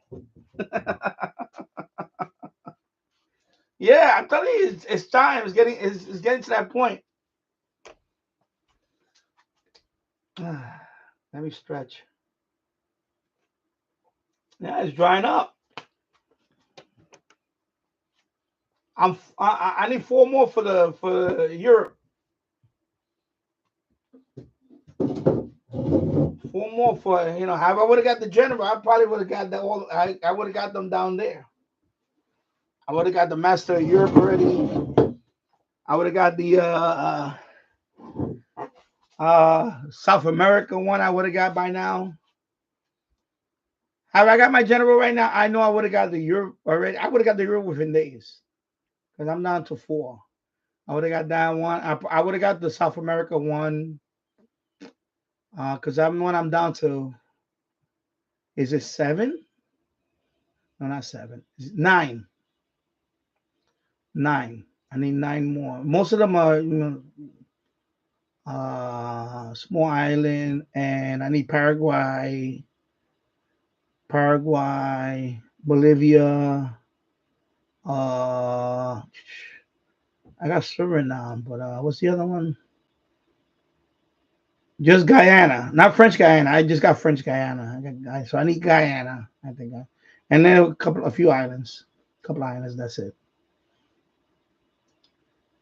So I would have got, and then North America. That one probably would have got that within a few months. So I would have got 3 right there. Bam, bam, bam. Leaving me Asia and Africa and the other one, which is, they're hard anyway. They're not easy. So yeah, man, I'm telling you, gotta study that book. Where's that book? I gotta start reading it. Gotta read it when I'm in the can or something. Gotta start crack open this book.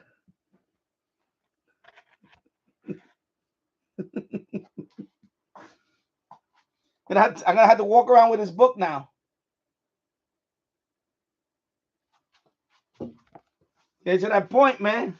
You know, get to that point.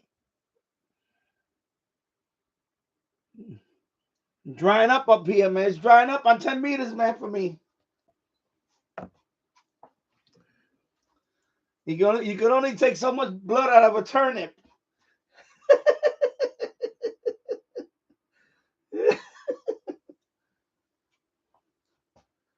There ain't nothing left here for me.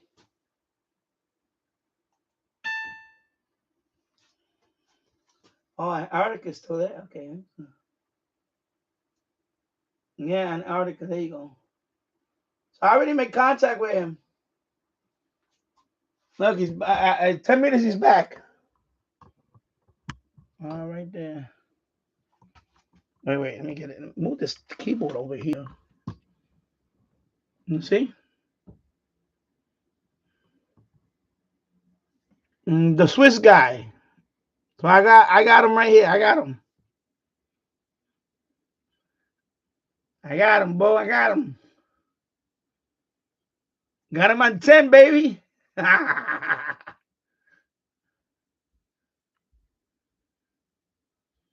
So now everybody's let me see how many. Damn, man. Damn, look at that, boy.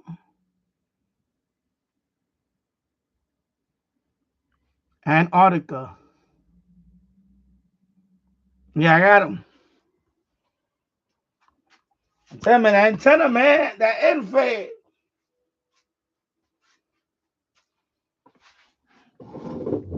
I don't know. Let me see about the certificate thingy. I don't know what yeah. Oh, let me yeah, but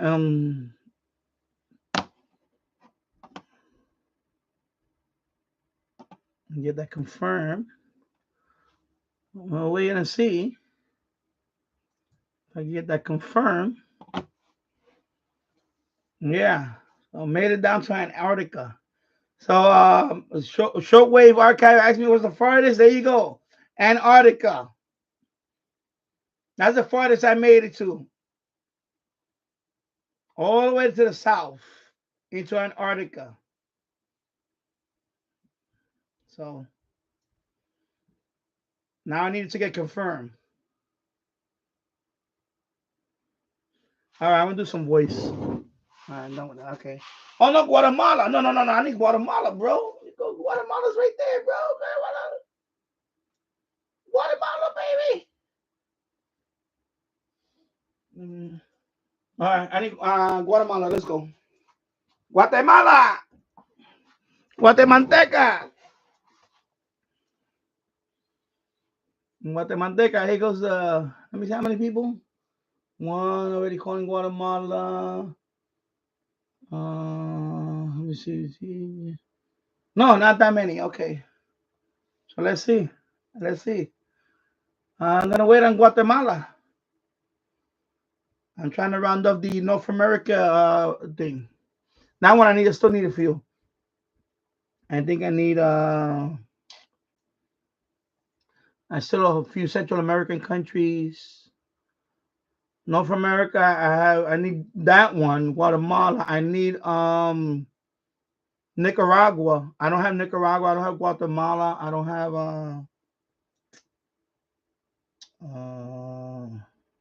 yeah, Central America. I need those two. And then the islands, a bunch of islands. I need Jamaica. I don't have Jamaica. Jamaica, I still don't have. Trinidad, I have. There's a whole bunch. It's like Saint Martin. I don't have Saint Martin. I have Saint Lucia. I got Saint Lucia the other day. Grenada. That's another one. I haven't seen Grenada at all. Grenada, the island of Grenada. Yeah, there's still a few. For North America, there's still a few. I think it's like 19. I still need about 19 countries for North to get that North America one. It's islands, a bunch of islands. But come on, Guatemala.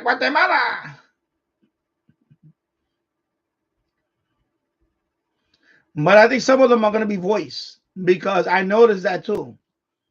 Voice. That's how I got Antigua. Barbuda, it was voice. I got that on voice. I got that on single sideband. And it was just a contest. They were calling and I called 3 tries. Got the voice. And I got that confirmed. So that's an island. I that island I had not seen on FT8. That was voice. So I think some of those you're gonna get them in voice.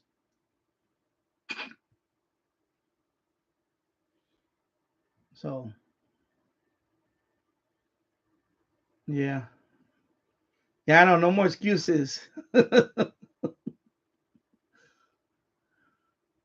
Yeah, I'm probably gonna take a break for that too. I'm gonna take a break for I'll take a break and then I'll just spend that time going over the material. Because it's at that point now. It's just nothing there now.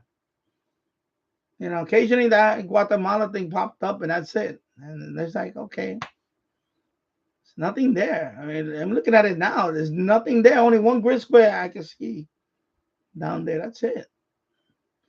So dried up, man.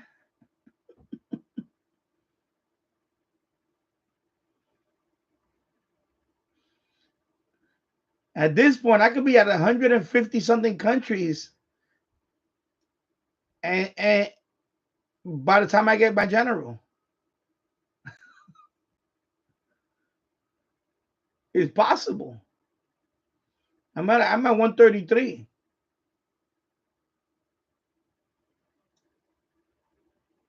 So yeah,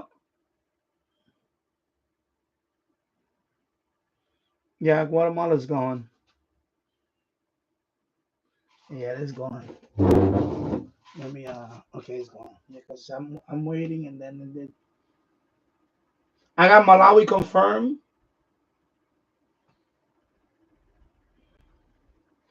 All right, let me hold that. I'm going to let me close. Let me close that. Okay. Voice. Let me move this over here. Over here.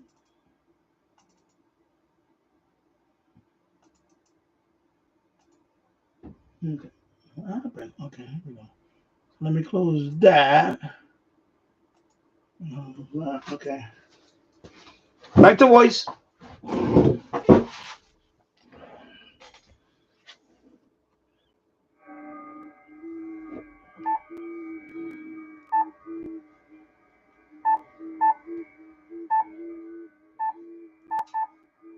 Ah.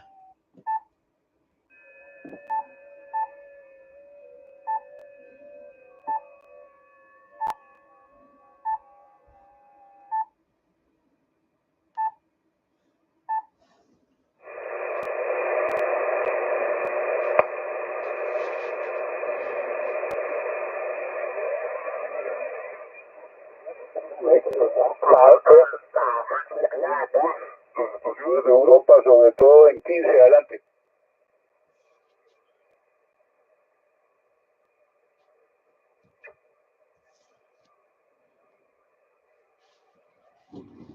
Mexicano. Mexicano.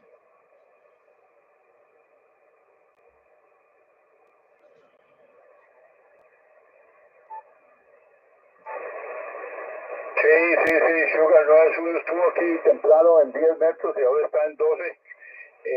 Pero la preparación un poco baja para nosotros, entonces y el 17 también un poco baja. 10 tiene regular preparación, pero 15 está mucho mejor. Pero no hay nadie ahí, Juan, adelante.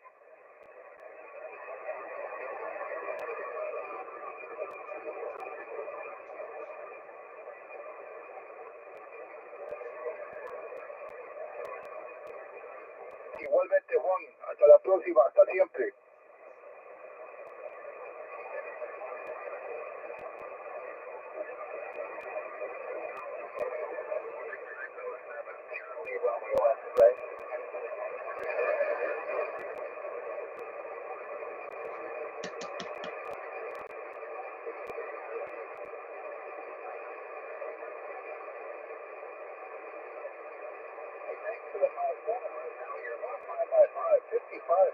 Good single, but a lot of QFC on the bad. How's the weather in Martinique, over?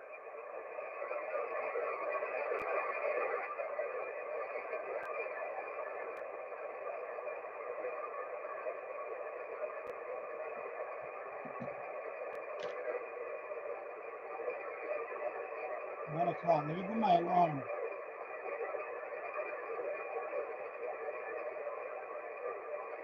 Hey, thanks for the 5 and 9. That's great, excellent. And 73, our weather here is about 5 degrees. Put my alarm here. I'll change your weather. 73, we'll catch you next time. Thank you. Yeah, he said no hay nadie, and then this guy popped up. But I was trying to see if he say his call sign so I could call him. I don't want to. I was about to call too.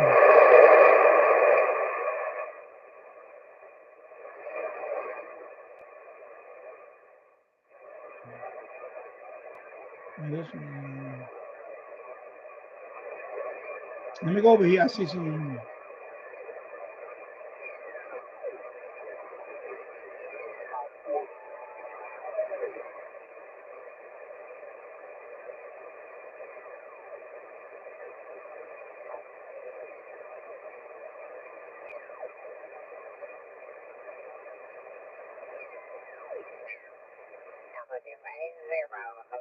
Hotel X-ray, WA0HHX, calling us on.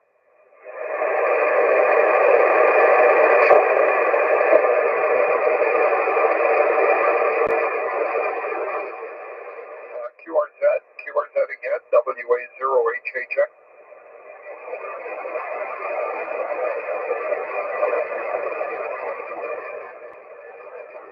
I think it was Kilo India 6. I think it was November Oscar Tango, but I'm not real sure. The call conditions on 10 are really not too good right now. But we'll see if we My name is Rod, Radio Oscar Delta at the QDH. This is the state of Kansas, Kilo Sierra, located just outside of Kansas City in northeast Kansas. And the name is Rod, Radio Oscar Delta. KI6, Nancy Oscar Tango, I think, WA0HHX, over.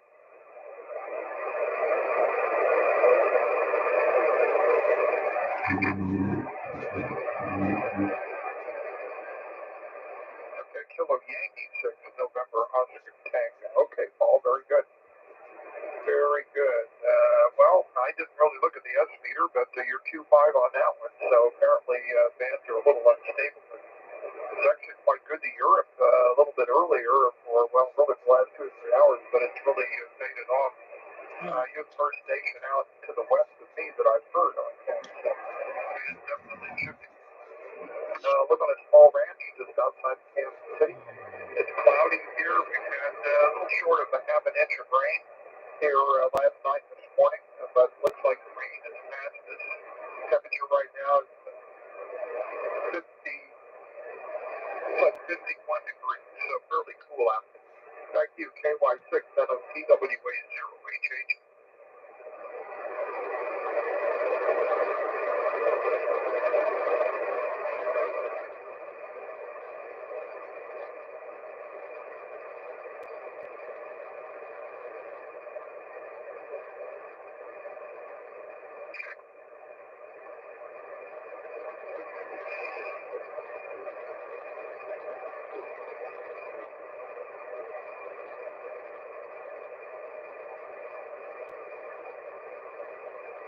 Just like that.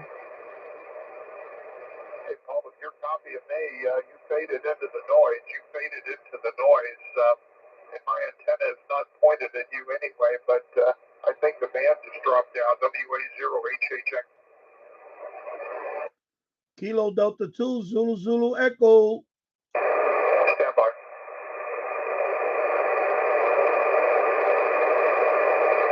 Roger. Okay, I got you that time. Well, you said you're on the beach. What's your exact QTH there, Brad?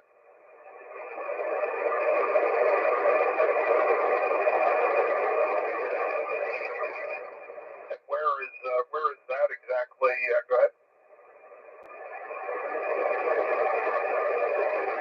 Right. Well, I assume California has a lot of coast. Where on the coast are you between San Diego and Los Angeles, for example?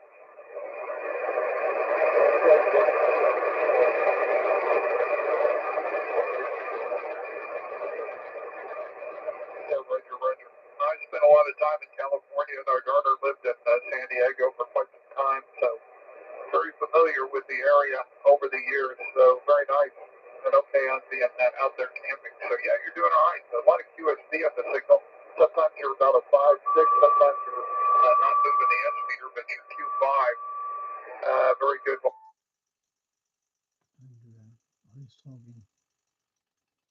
750 watts. The antenna is pointed northeast, so you're kind of off the back side of it. The antenna is a 5-band, 4-element cubic quad at about 65 feet up in the air. So there you go. Nice. Hope the weather out there is clear for you if you're on the beach. As I say, it's cloudy and a little bit rainy here today and about 51 degrees. A little cold for beach weather there. Paul, back to you. Go ahead.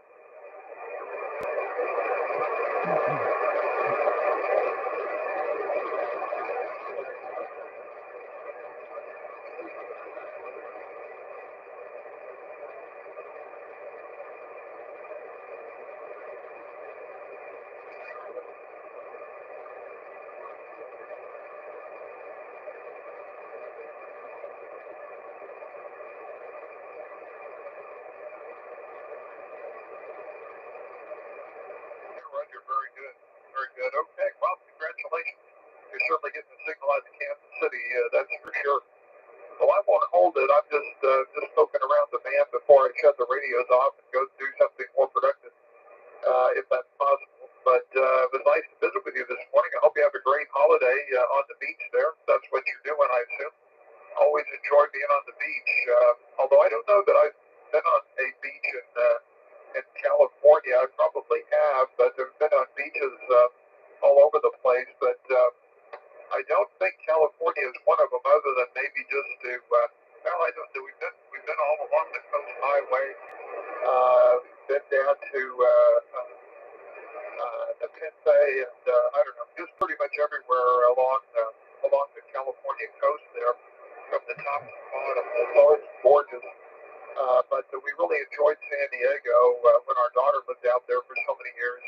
Enjoyed the reasons to go out there, but she got transferred back to Kansas City and is back here now. That's good, but we kind of lost our excuse to go to San Diego. Anyway, I'll say 73 on this one. The band is really up and down, but you're doing a pretty good job, all things considered, so congratulations. Back to you for any final. KY6NOTWA0HH.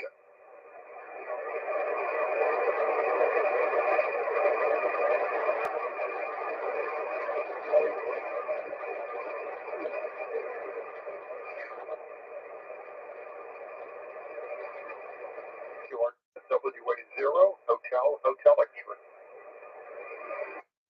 Kilo Delta 2, Zulu Echo. The Sierra Alpha Mike. What's your call? Go ahead. All right, somebody else got it. Try one more. I'm gonna talk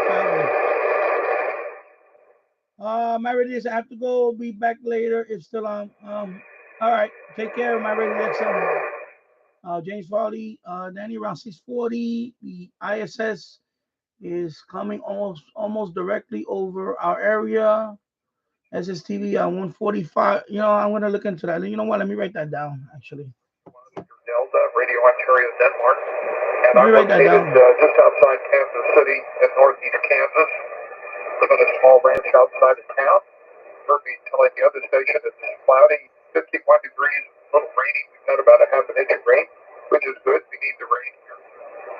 So looking pretty much like fall out there, and just thought I'd hop on 10 meters and see what was going on. It's quite a bit of DX coming in from Europe early. Hopefully I'll remember that later. Thank you, James Farley, for posting that. Belfast. Well, I've been through Belfast. In fact, been up and down the coast of Maine, and really enjoyed our trips to the state of Maine, up from Bangor all the way to down to Portland and other places in between. So I do remember going through Belfast somewhere. Back to you, WA to SAM, WA0HH.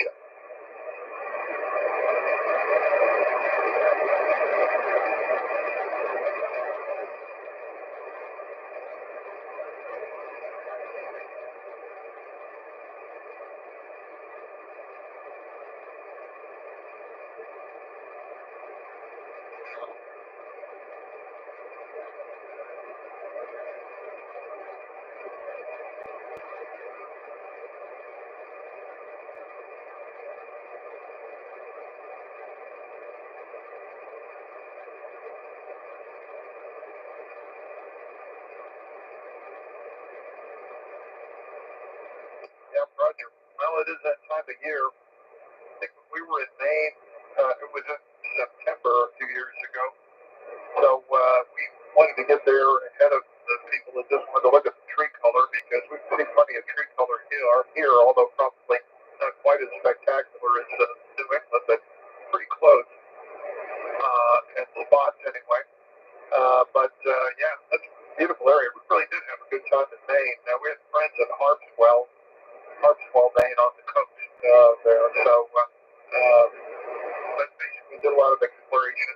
Stayed a while up in Jackson, New Hampshire, and explored New Hampshire. So we had a good time. Hope to get back that way someday. Here in this area, most of the trees have turned color. They're past peak. I'd say about 75% of the leaves are off the trees. We have a few stragglers, but most of the leaves are beginning to come down. Out on this ranch, we have so much acreage that there's no dealing with the leaves in what I call a normal way. We just break them away from the house, and then everything else gets run over by big commercial lawnmowers we use to mow the place. So we've got a couple of those, and they pretty much vaporize the leaves. So once they go over them, there's not much left, and it just puts them right back down into the ground. So We do that. By the time we get everything mowed, it takes about 3 days, 3.5 days to mow everything. It's pretty much cleaned up, but we don't really do it until all the leaves are on the ground, so we don't have to do it too many times. So that's kind of the deal. So we're waiting, but we're getting pretty close to that. The weather's been decent. We're finally getting some rain. It's very, very dry here since July. But in October and first part of November here, we've really got some rain, so that's a good thing.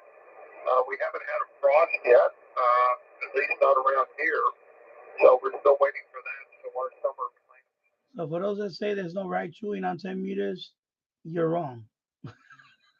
One of these days they're going to get hit, but not yet. So it looks like I witnessed the kind of feel the last couple of days. a decent, fairly warm period here before we get the really cold weather there, Sam. WA SAM, WA 0 HH.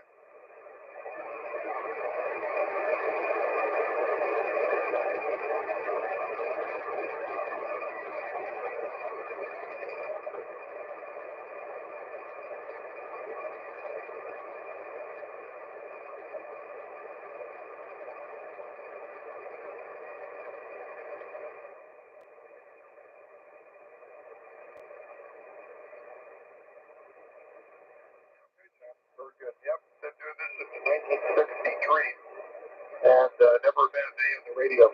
We'll see you later. WA SAM, WA 0 HH. QRZ, WA 0 Hotel X. WA 0 Hotel X-ray. Golf India 3 November Victor Whiskey calling. Roger, GI3 Golf, GI3 November Victor Whiskey. Sorry, I didn't get that just right. But boy, you've got a booming signal. Wonderful to hear you coming through all the way to the state of Kansas, near the city of Kansas City. We're in northeast Kansas. And my name is Rod, Radio Oscar Delta ROD. I think you may have heard me tell the station in Maine it's kind of a cloudy, rainy day. Good day to be on the radio. Probably need to go do some other more productive things, but I've been doing this hobby all my life, and I always have between school and work and 100 other things, family. I never got to really sit down and just play with it on my terms, but I retired several years ago, and boy, I tell you what, I really enjoyed it, particularly with this upswing in the sunspot cycle. But in any event, haven't been operating up here on 10 much until the last couple of months. It's very pleasant, 10 meters from here. I'll look at the S-meter, and it's got a really, really nice signal. So that's the brief story here. Again, my name is Rod. So get your particulars, QDH back to you at GI3 NBW. I think I got that. WA 0 HHX, over. Yes, I know. Yes, you got it. WA 0 HHX, GI3 NBW. You got a big signal here. Yes, I think that's nice. Sometimes twitching off the clouding. And for 2 hours, it has to be here. And it should have been shot a long time ago. I just worked in fellow Victor Russian. One of the founders down rapidly to Canada. He's good signal and he just dropped off rapidly, and I thought, again.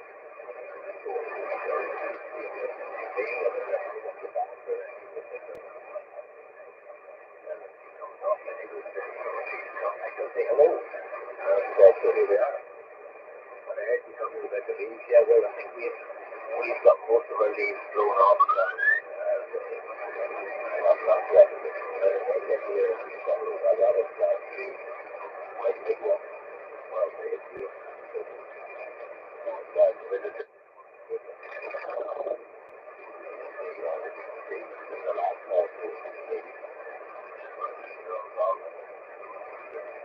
All right, moving on.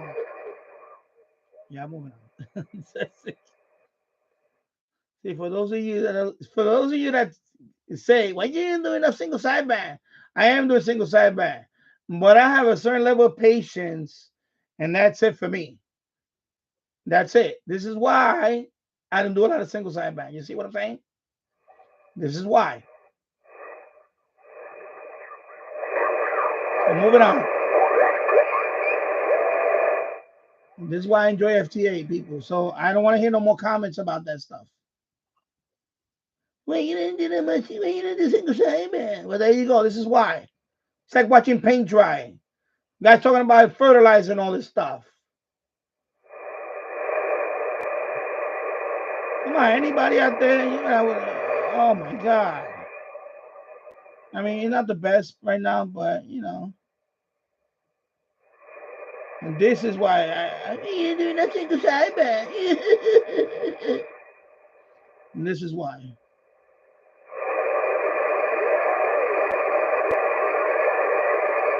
My attention span is not. After a while, I start dozing off.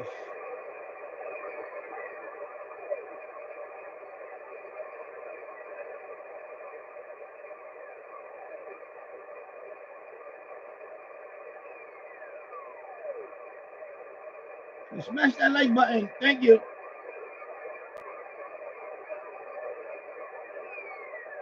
Let me go back.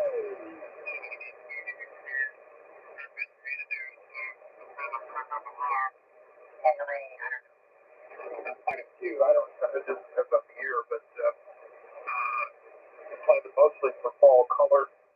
And he's probably still talking to the same guy. He's wiped them all out, but they're getting quite large now, although they're still all young, basically. But we really enjoyed seeing the change in scenery from broad open pastures with no trees to. Yeah, still probably talking to the same guy. All right.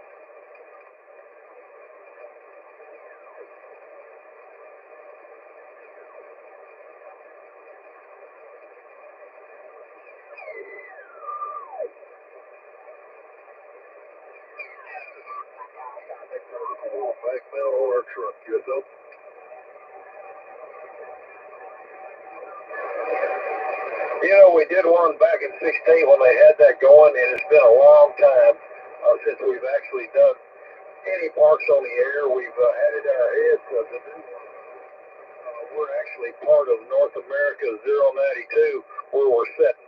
We're on a little piece of land called Ward Island. It's inside the iota 092, which covers the South Padre Island National Seashore. But we really need to drag out to the seashore one of these days. We used to go out there and do it a little bit. But the short answer is this is not a POTA station here.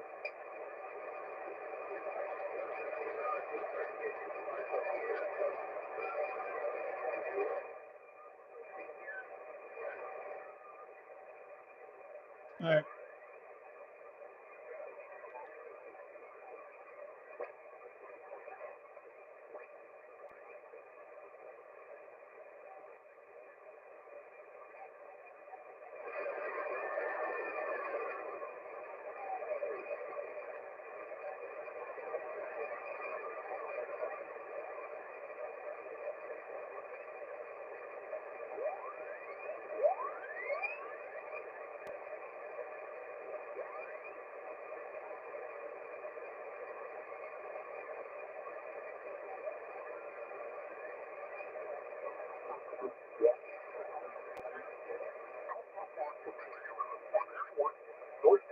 New Jersey, and there's just one time went over from Allentown on work assignment and drove into New Jersey. Yeah, I was on the road right now. One of the guys took a trip, went through Yellowstone and Montana and all that. That whole area there. So, a little bit of a road trip for a couple of weeks. Quite a few years back, anyway.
Yeah, see, I'm not a fan of this waterfall. It's like very choppy. You know, that's one knock on this radio. It's a waterfall. It's not fluid. You have to wait. It's like a ridiculous amount of delay. That's the downside of this one.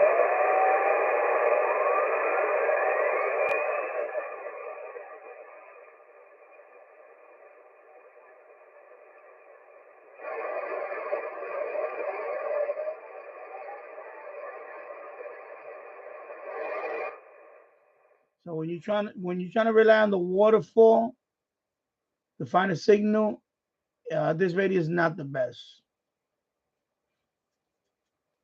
All right, FT8. Well, actually, you know what? I'm gonna try this. I'm gonna try the beacon thing. So let me do this. At 2 o'clock in the afternoon. Yeah, I tried for a few minutes. I actually did. I actually signed up for the Facebook group. The way the beacon works is, of course, C4 FM mode. You got that. C4 FM on HF. C4 FM. What else you got to do? Let me see what else. I think what else? Let me just check a couple of things. Your squelch has to be set to 5. Okay, I don't need 100 watts. I'm gonna, you know what? I'm gonna do 100. Let me do. Actually, you know what? I'll do 50. Because this is a digital signal.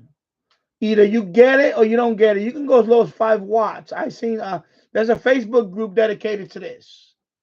I joined them last night, and a lot of the times you're just gonna get they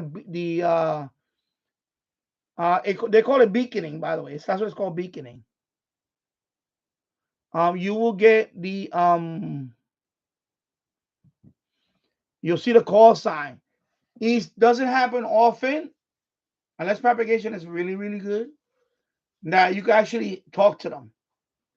And when I demonstrated it yesterday, I did pick up two. There was 2 people that actually heard my beacon. So okay, squelch is 5. You have to have a squelch at least of 5,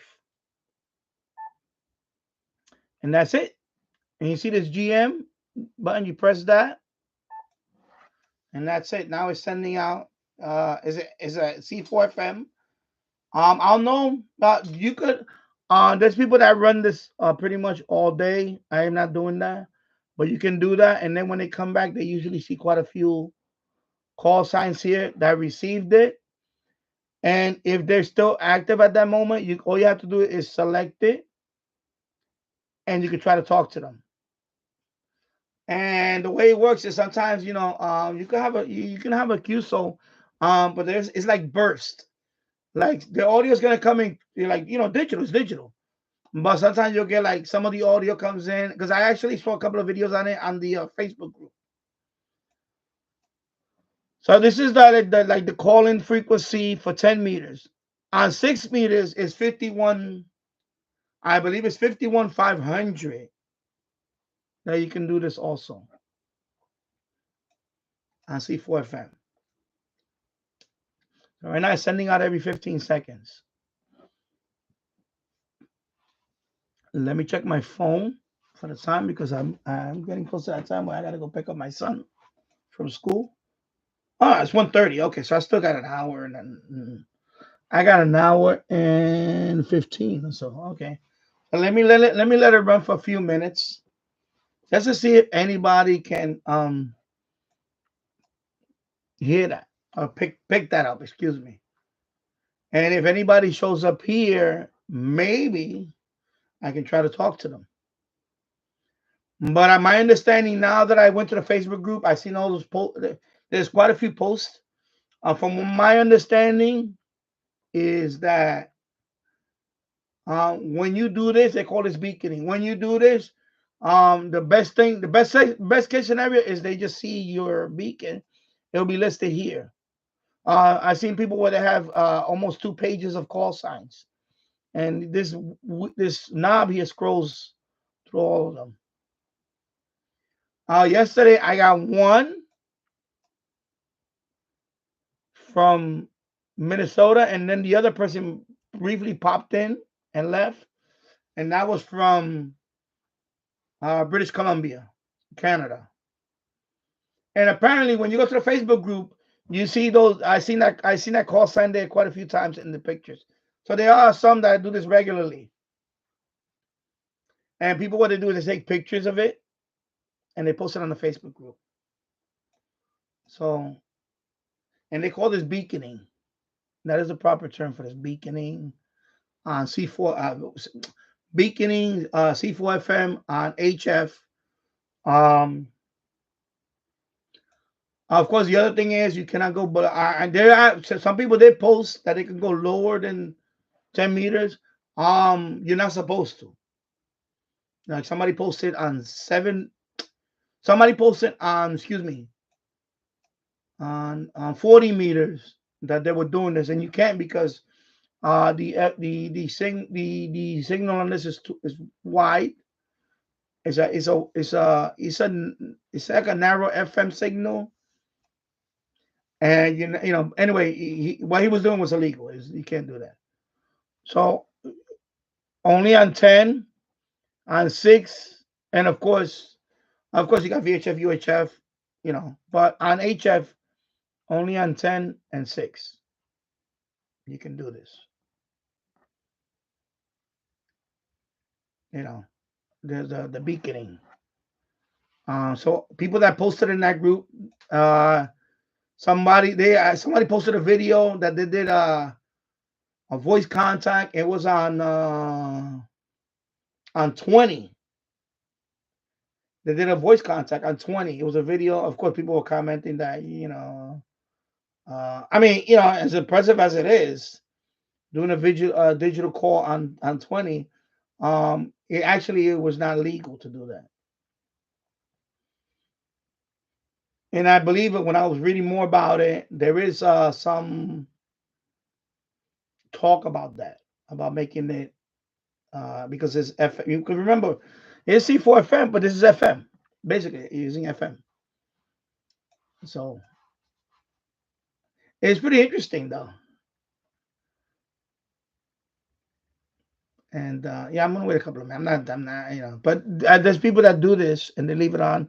Of course, you also somebody wrote in a post on the Facebook group that they left this on all day. You're not supposed to. When you're doing this, you have to be. You have to be here on the station. You're not supposed to leave this unattended. So somebody also. So you got to make that. So I'm making that clear that if you do this, you should be here. You should not leave this unattended. This is not for that. This is not that you leave it unattended and that's it. This is not Whisper.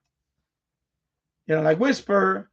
Whisper, you can, when you set up the your station, it doesn't, I mean, anyway, quote me if I'm wrong. You don't have to be attended after that. You can let it run for whatever time you want to let it run, and then you know, that's the whisper, right? We signal propagation. What it stands for? Africa. Anyway, this is not the case for this one. You have to be in the station. In other words, you have to be here. You cannot just, I can't. I could, I can't. You're not supposed to walk away from this and leave this running, and then you'll, apparently some people do that. Don't do that. You're not supposed to do that. Okay, so that's from what I understand, from what I've been reading about it in the post.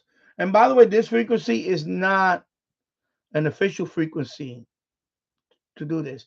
This is a recognized frequency among the enthusiasts that are doing this. And it's between there is one, like I said, this is all new to me.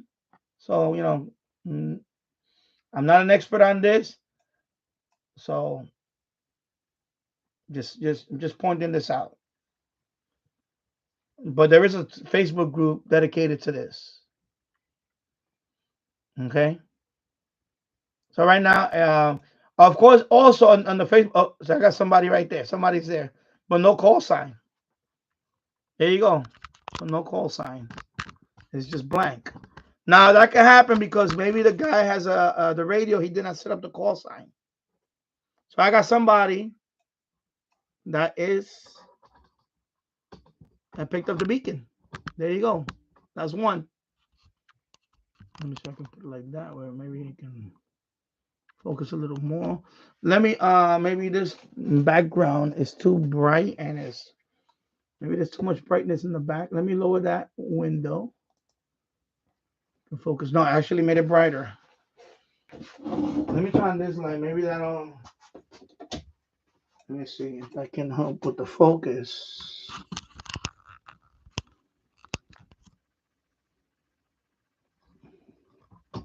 So right now there is one station there, but there's no call sign in here. And the reason why there's no call sign in this one, because when you set up this radio, especially like when you first get this radio, you should put your call sign in there. So when you boot it up, it shows your call sign. Now you have to set up. So apparently this person did not put their call sign in the radio. That's why I got a blank call sign. I mean a blank thing. Okay.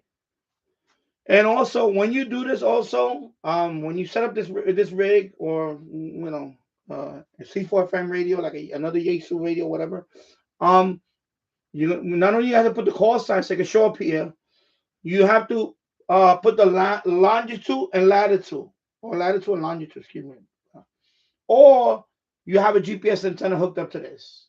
I don't have a GPS antenna hooked up to this. So I already have it manually set the longitude and latitude. So there's a website you go for that. You put in your address or whatever, and it gives you the longitude and latitude. You put that information in here. Okay, so if anybody receiving this on their end, they'll see my call sign with the exact distance of my signal. So this person is right now is blank. I could just right now, for example, let me see. Yes, so this is the only one there. I could actually just call. Kilo Delta 2 Zulu Zulu Echo, making contact with, I don't see your call sign. If you can call me back.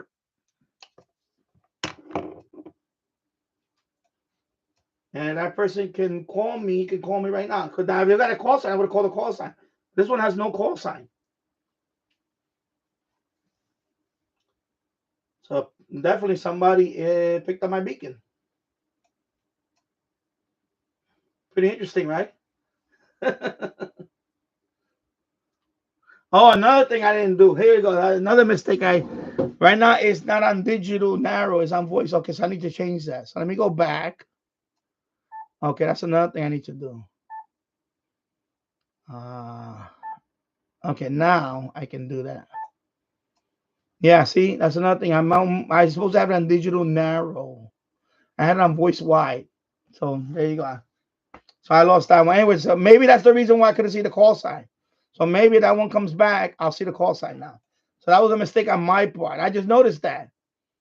It was supposed to be DN, right? Digital narrow, not VW voice wise. So that's right now it's digital narrow. Okay.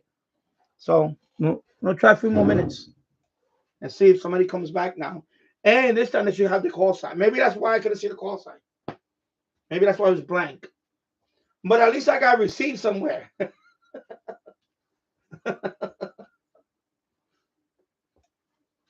So yeah, I just noticed that when I'm standing up here, I said, wait a minute. It's not supposed, when I'm looking at the screen here on the live stream, and I said, wait a minute, it's not supposed to be VW, it's supposed to be DN.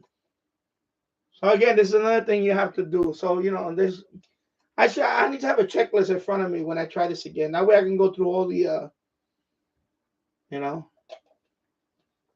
And right now you see my RF reflective, I guess that's the RF stands for reflective. You see the bar? So I'm at halfway. Yeah, so right now I'm doing 50 watts. But you can go as little as 5 watts. Because it's a digital signal, so propagation, you know, you don't really need to do much. You know, I've seen people do as little as 20. So I just demonstrating on 50. But you know, if I were to be on for a while, I probably would just do maybe 20 or even less. Well, if I'm going to be on for a while here, I will probably go down to 10 or even 5, which is the minimum for this. So I'm gonna try again. That's probably why I didn't see the call sign or whatever, because it was a mistake on my part. But it's the second time trying this. First time I tried yesterday. And also on the Facebook group, I could post, for example, right now on the Facebook group, I can go to the Facebook group and post that I'm doing this, that I'm beaconing on here, and I put my call sign. And somebody in that Facebook group can check and see. But I don't want to do that. I'm just showing you guys a demonstration of it. You know, I don't plan to do this, but I'm just showing you that you can do this with this radio. Alrighty. So I'm gonna wait a couple of more minutes and then I'll move on. Just want to see if I see someone with call sign, and that way I can at least show it. Yeah, it's interesting. You know, it's interesting. These are interesting things that, you know, I can do. Let me see if I get rid of the focus. Yeah, the focus. Yeah, I can't wait to bring the other. I can't wait to bring the other camera. I think this camera is just not that good. I think it's an open box camera, but definitely not. Let me see if we can focus there.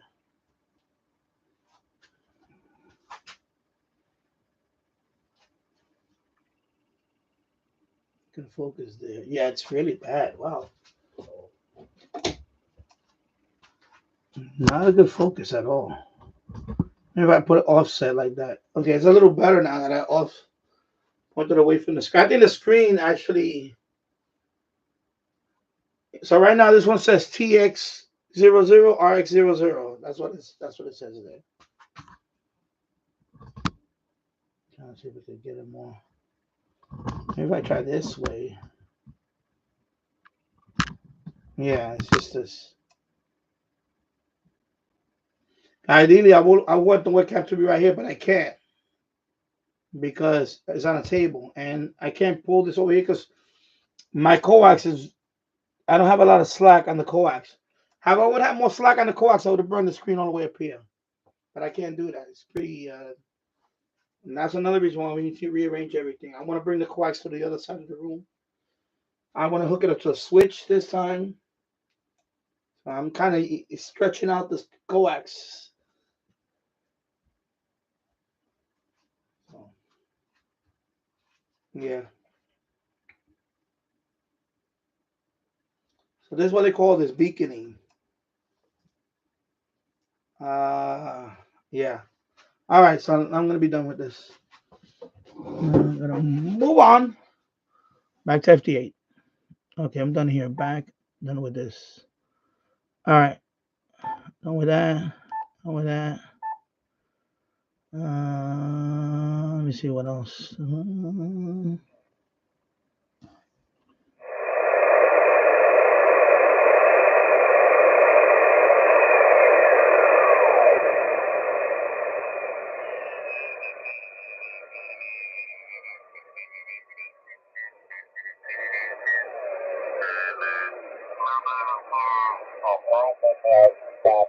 About 20 miles away, the roads were closed in all directions, and it took about 4 or 5 days for people to get out of the Los Santos province to go just about anywhere. Go ahead.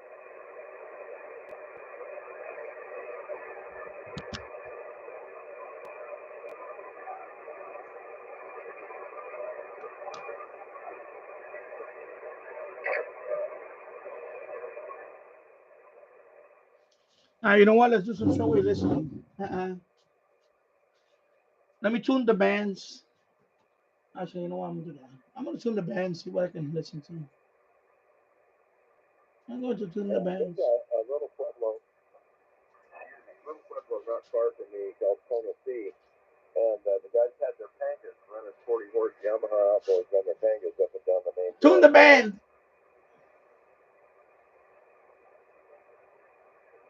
Let me see. And now it is 1:46 in the afternoon. I had to put a chair together later on, so I'm not gonna be back on later. So let me try some frequencies. Let me disconnect this guy. Put the microphone over here. No, let me.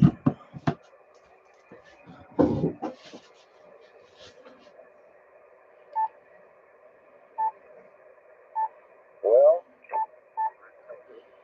I'm glad I didn't have to do it, but boy,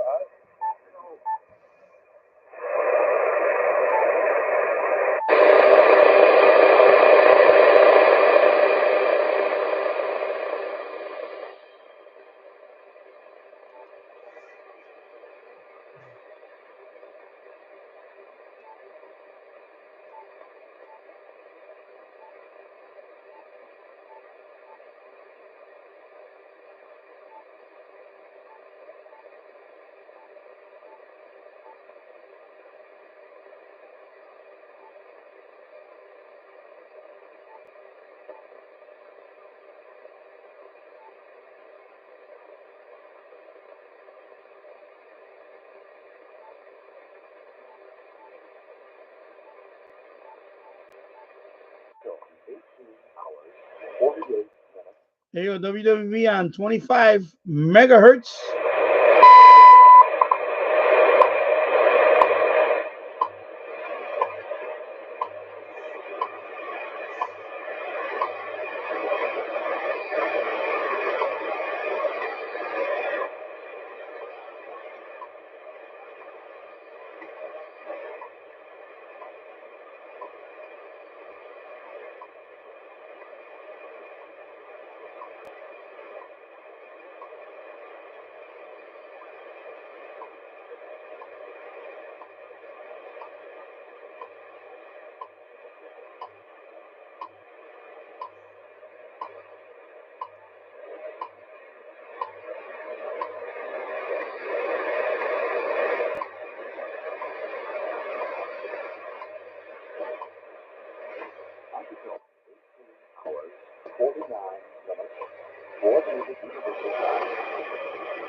Twenty megahertz. WWV.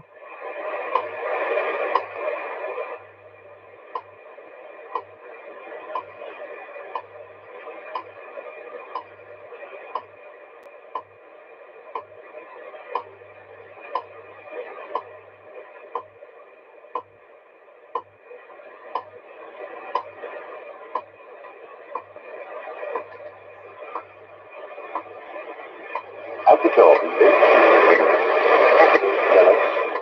coordinated universal time.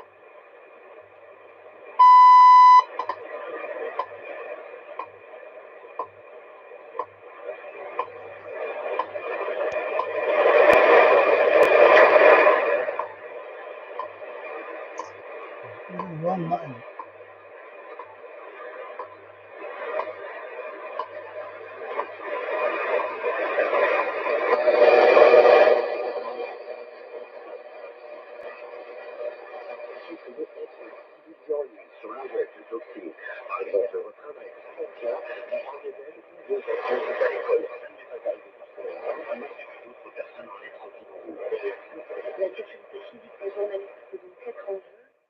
That's Radio France International.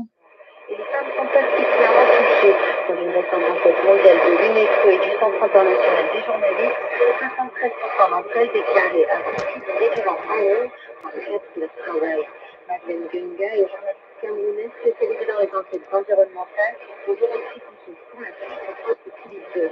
Imaginez-vous, je vous le téléphone et je vois ce que j'ai publié en article. Les gens qui sont en train de m'insulter, on n'est pas sans le cœur. On va les planter toute la journée. Et si ça me déplaît, si chacun dit qu'on donne ce qu'on veut, les gens nous observent, les gens nous crassent. Je pense qu'à un moment donné, on va comme la phobie des réseaux sociaux. Notre humeur va forcément changer. Donc, c'est pas bien que ça ne pas que les réseaux sociaux soient une phobie. Et c'est pas seulement que notre vie. Pour moi, j'ai fait des efforts et j'ai compté aux collègues qui faisaient des efforts, d'écrire des messages pour se protéger quand on est en ligne. Et même aussi de rechercher sur des journalistes conventionnels sont de nature à se retourner sur les réseaux.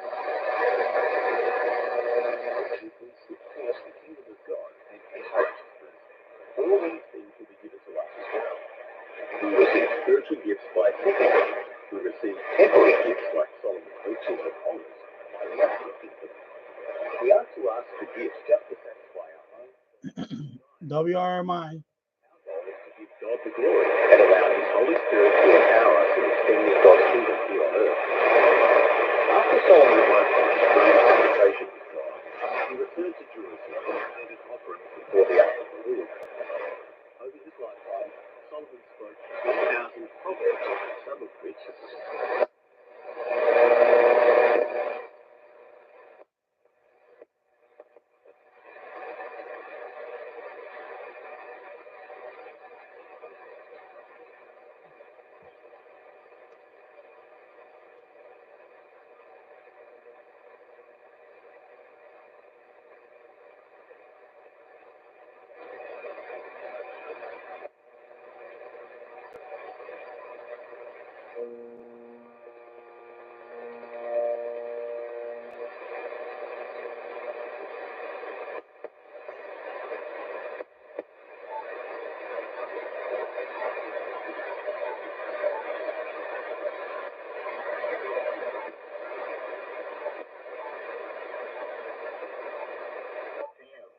express their need, express their concern, express their desire. I'm asking you, Father God, to birth in their spirit that which you want them to ask you for, so that you can be glorified, you can be honored when you answer that prayer in your way, in your timing, in such a way that no man can take any credit, but you will get all the glory, all the honor, and all the praise. Father, there's such a need for our church today, for us to believe you, receive you. Don't doubt like Zacharias, Father God, but rather be willing to say, as did Mary, behold, the handmaid of the Lord. Let us say, behold, the handmaid of the Lord. Behold, the servant of the Lord. Behold, be it unto me according to your word and according to your will. And Father, if you will do this, we will give you the glory, the honor, and the praise. And now, Father, for our nation. Father God, the battle lines are being drawn. And Lord God, I'm just simply coming before your throne to the holy and precious name of Jesus, asking you to move. I'm asking you to move in such a powerful, mighty way. There could be no doubt in anybody's mind that Jehovah God has moved because of the prayers of his people. Oh, wow. Bitcoin is at 91,000. Wow. He's got the alert. Wow. Father God, to honor you. I know it went up to 89,000. Then it went down. It sold off. It spiked up again to 91,000. Wow. Ken Martin, Danny, good stuff. The new radio is pretty slick. Yeah, I like it. It's a nice radio. And welcome to this live stream, Ken Martin. Hope you're doing well. The agents of Satan. I am asking you, regardless of whether the Democrat or Republican, Father God, if you can raise them up, knowing that they will honor you, honor your word, be faithful to you, and will honor the Constitution of the United States of America. I am asking you to raise them. This is WWCR. Sin that we, the church, in our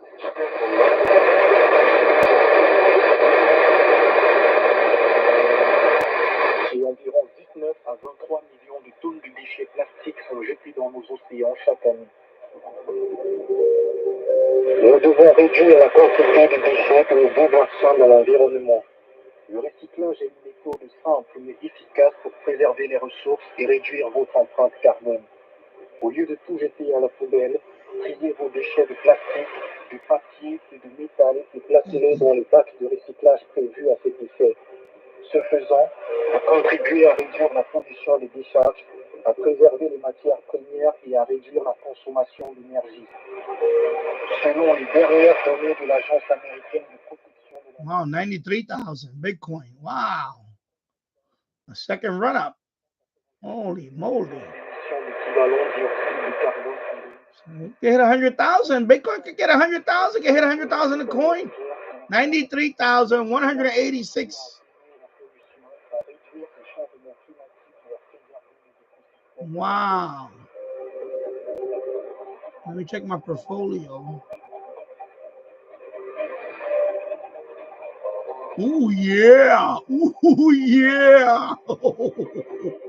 Ooh, yeah. Look at Shiba Inu. Ooh, yeah. Oh, my. That's nice. I'm telling you, new administration already, good things are happening. Bitcoin is going to hit 100,000. I'm telling you, by the end of the, I think by Christmas, it can hit 100,000. It's at 93 right now. Wow. So this is WRMI. Moving on to that.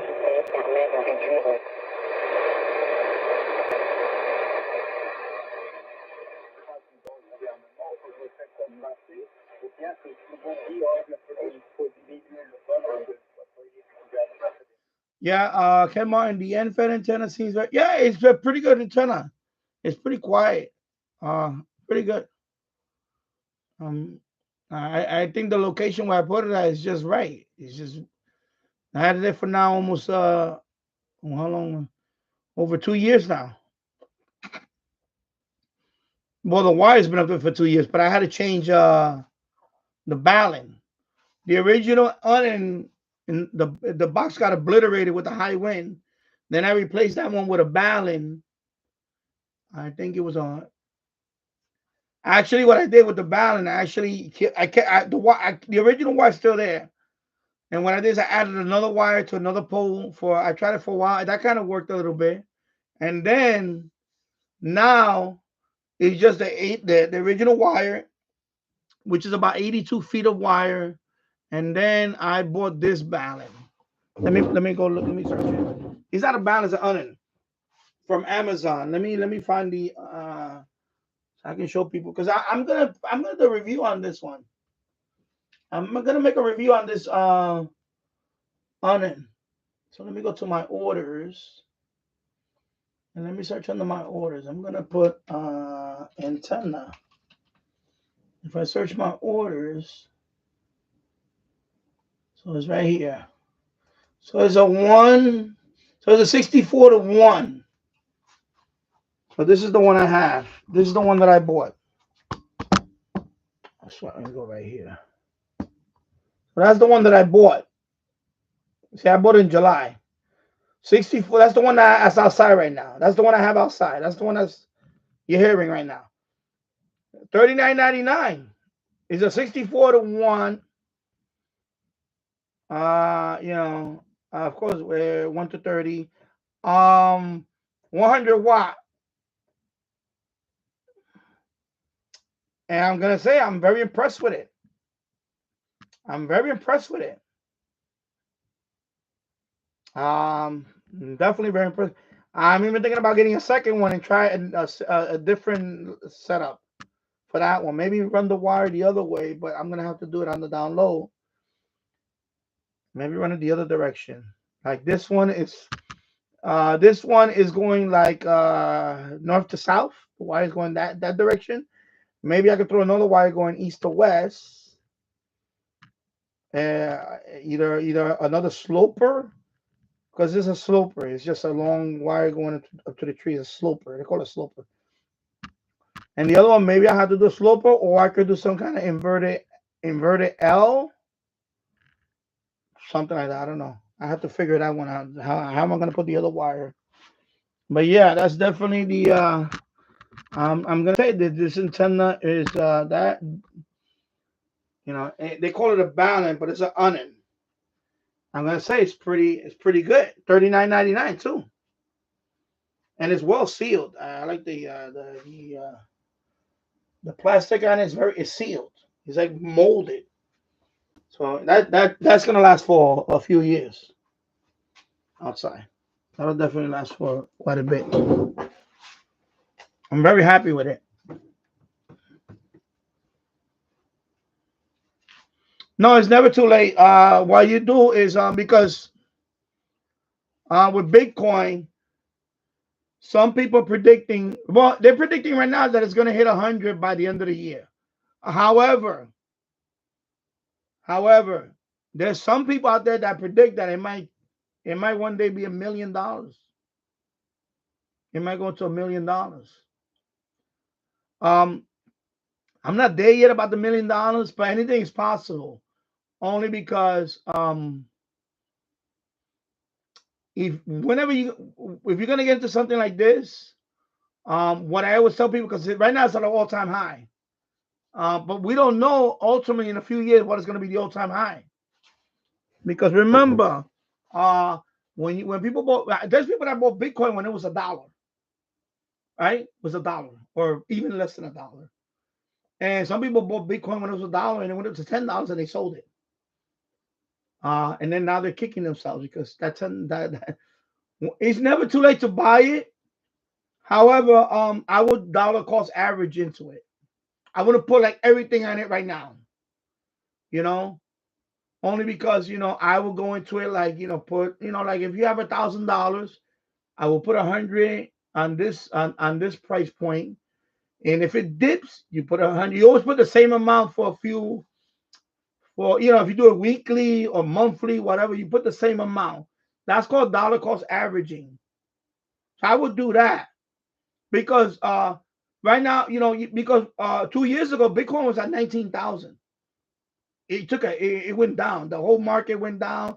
The crypto market went down. That's not the lowest it's been. But in recent years, like the last couple of years, it went down to 19,000 because there was a lot of doom and gloom going on. Remember, now the reason why it's going up because we're optimistic now. We just had an election. I kept saying it on my other channel. I said this months ago on my other channel on Danny Finance. Bitcoin's not gonna spike up until the election is over. And now, of course, now that we know who's gonna be the president, obviously. And I didn't see the press conference today. I know he was gonna meet with Biden today, like welcome him into the White House and all that. So right now, there's not gonna be no crazy transition. It's gonna be orderly transition. Right now, everything looks good. He's picking a whole bunch of people. People like the news. It's very positive right now. There's a lot of optimism in the air now.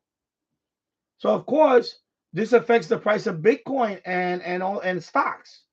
Even the stock market right now, it seems to be starting to heat up. So if you're gonna get on it, yeah, why not get on it now?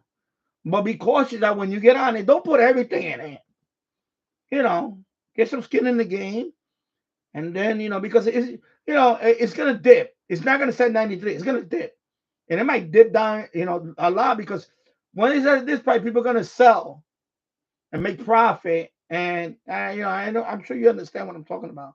Anytime anything goes to all-time high, some people are going to sell up there. They're going to say, I'm going to sell to make profit. It's never too late to buy it. What I'm trying to say. It's never too late, but don't expect to buy it now and it's going to go up to 200,000 like next month. Don't expect that. That's what I'm saying. If you buy it, it's because you want to get skin in the game. But if you want to wait till it drops a little bit and get it on it, it doesn't, because it dipped. It went up to 89 a few days ago. Then it was a little sell-off. It went down to 84. And I just got the alert right now. And right now it's at 93. So people sold off on it, made a profit. It dipped. And now more people are buying it. So when I tell people, if you're going to get into crypto, I would just buy one. Now, financial advice, people, but definitely I would just buy Bitcoin. I wouldn't look at the other coins right now, although they're all all-time high, like Ethereum, Solana. They're all approaching all-time highs. Especially Ethereum. I think Ethereum is, I got Shiba Inu. I have a meme coin, and right now it's doing well. It's not at the all-time high yet for Shiba Inu, but I noticed it went up, and I was I'm waiting for it to go up more. I don't know if I'm debating whether I want to sell it and switch it over to Bitcoin, because I'm at the point now where I'm kind of done with the meme coins. I did sell off other ones in the last few months. I sold some to buy this radio. Some of it was to a little bit was to buy this radio. I sold off some. But long term, if you're gonna get into crypto and you're gonna have one token you want to own, want to get into, is Bitcoin. Bitcoin is only because Bitcoin is universally accepted. Donald Trump even talked about buying Bitcoin. I don't mean to get political here, people. I'm sorry if it bothers you. Well, don't care. This is not the Crybaby channel. Go cry somewhere else. I know he wants to do like a strategic reserve, like some kind of reserve currency, because we do owe quite a bit of it. We're paying interest on the debt, a lot of money on interest. So he wants to offset some of it and put it on Bitcoin. That will not be the first country to do that. I know El Salvador has done that. There's quite a few countries are actually putting some money on Bitcoin as a reserve. And of course, major institutions like JP Morgan Chase and other big funds like BlackRock and all that are buying Bitcoin too. So if the big boys are buying Bitcoin, if the big corporations are buying Bitcoin and some countries are buying Bitcoin, why not get a little bit of skin in the game? I own some. My wife owns some. I recommend anybody, you're gonna get on Bitcoin, you're gonna get into crypto, I would just buy Bitcoin. And Bitcoin is not like there's an unlimited supply of Bitcoin. There is a set amount of I believe it's 27 million. That's it. They don't make no more. It's not like the dollar where they keep printing out money. Bitcoin is a set. There is a set finite amount of currency. That's it. It's 27 million tokens that are minted. That's it. So as the price goes up and down, it's going to be more valuable to own Bitcoin. Even if you buy it at this price at 93,000, as long as you hold it, you don't know what it could be in 5 years. It can be approaching. It might be the optimism right now is definitely 100,000. That's what they're saying. The immediate forecast right now for Bitcoin is 100,000. However, there are some people that are looking long term at 500,000 per Bitcoin. Some people anticipate that it will hit 1 million for one Bitcoin. I don't know that's going to happen. It might, you never know. But my thing is, if it hits 100,000, which now is doable, from what I see now is doable, it's going to hit 100,000. It will spike up at 100,000 at some point. I think if it hits 100,000, there's no, there's no stopping it from hitting 200,000. So why not? You see what I'm saying? Now I would have bet the farm on it. I'm not going to put every life savings on it. You know, be cautious about it. And that's one thing I always tell people. I'm not a financial advisor or anything, but never put all your money on one stock or any kind of asset. You always put a little bit here, a little bit here. Like my wife and I, we do have stocks. We do have, she has her retirement. She has her 401k stuff also from her company, the company that she works for, and previous company. I have stocks. I have a few stocks. I also have some crypto. You have to diversify. You got to, yeah, exactly. Don't put all your eggs in one basket. Exactly. Never do that. Don't ever do that. Never ever do that. That is a bad thing to do. That's like gambling. You're gambling on one thing, and you better hope it. No, you got to diversify. Diversify. I just started getting into precious metals. My channel, I have a couple unboxings I have to do on my Danny Finance channel. So you can check out my channel, Danny Finance. When you go to the home tab on my channel, scroll down, you subscribe to Danny Finance. I have over 1,000, I believe it's over 1,000 subs right now. I need to do a live stream there soon, especially now that all this stuff is going on. I am going to do an unboxing. I did buy some gold. I bought some silver. Not much, but I bought a little bit of gold, a little bit. I'm getting into that precious metal. Only a little bit of precious metals like gold and some silver, things like that also. You got to diversify. Diversify. Let me go down here. I have to keep track of the time. So it's 2:11 in the afternoon here. So yeah, so let me read this right here. I'm sorry. Yeah. Well, good advice, because I wish somebody would have told me this years ago. Yeah. There's channels out there that tell you, there's channels, there's YouTube channels that say, "Oh, go all in on it." But don't. When I hate when people post that, I go, that's very irresponsible. You never go all in on everything. You go, you put what you can afford. This is my rule of thumb. When you invest in something in any asset, only because you gotta pay bills too and all that. You gotta live. Invest money that you're willing to lose. I know that sounds kind of counterproductive. What I mean by that is when you get into something like this, like Bitcoin, like, for example, I know a lot about Bitcoin. I'm comfortable putting a lot more money on Bitcoin. But if you're new to whatever you're putting into, put enough money that's going to make you comfortable that if the price goes down 50% or 75%, worst case scenario or more, you're not going to get wiped out. In other words, because it will go down. At some point, it will go down. And I had, when I had some Bitcoin that I bought.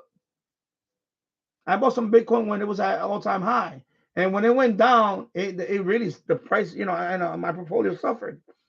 But I didn't sell it when it went down. I held on to it, and I waited. It took a couple of years. It went back up, and I got to the point where I actually could make some profit. It went up higher. It went up to the all-time high. At that time, it was 84,000, and I sold some to buy. I needed some money, so I sold some, and I bought this rig. Yeah. Thank you, Bitcoin. Have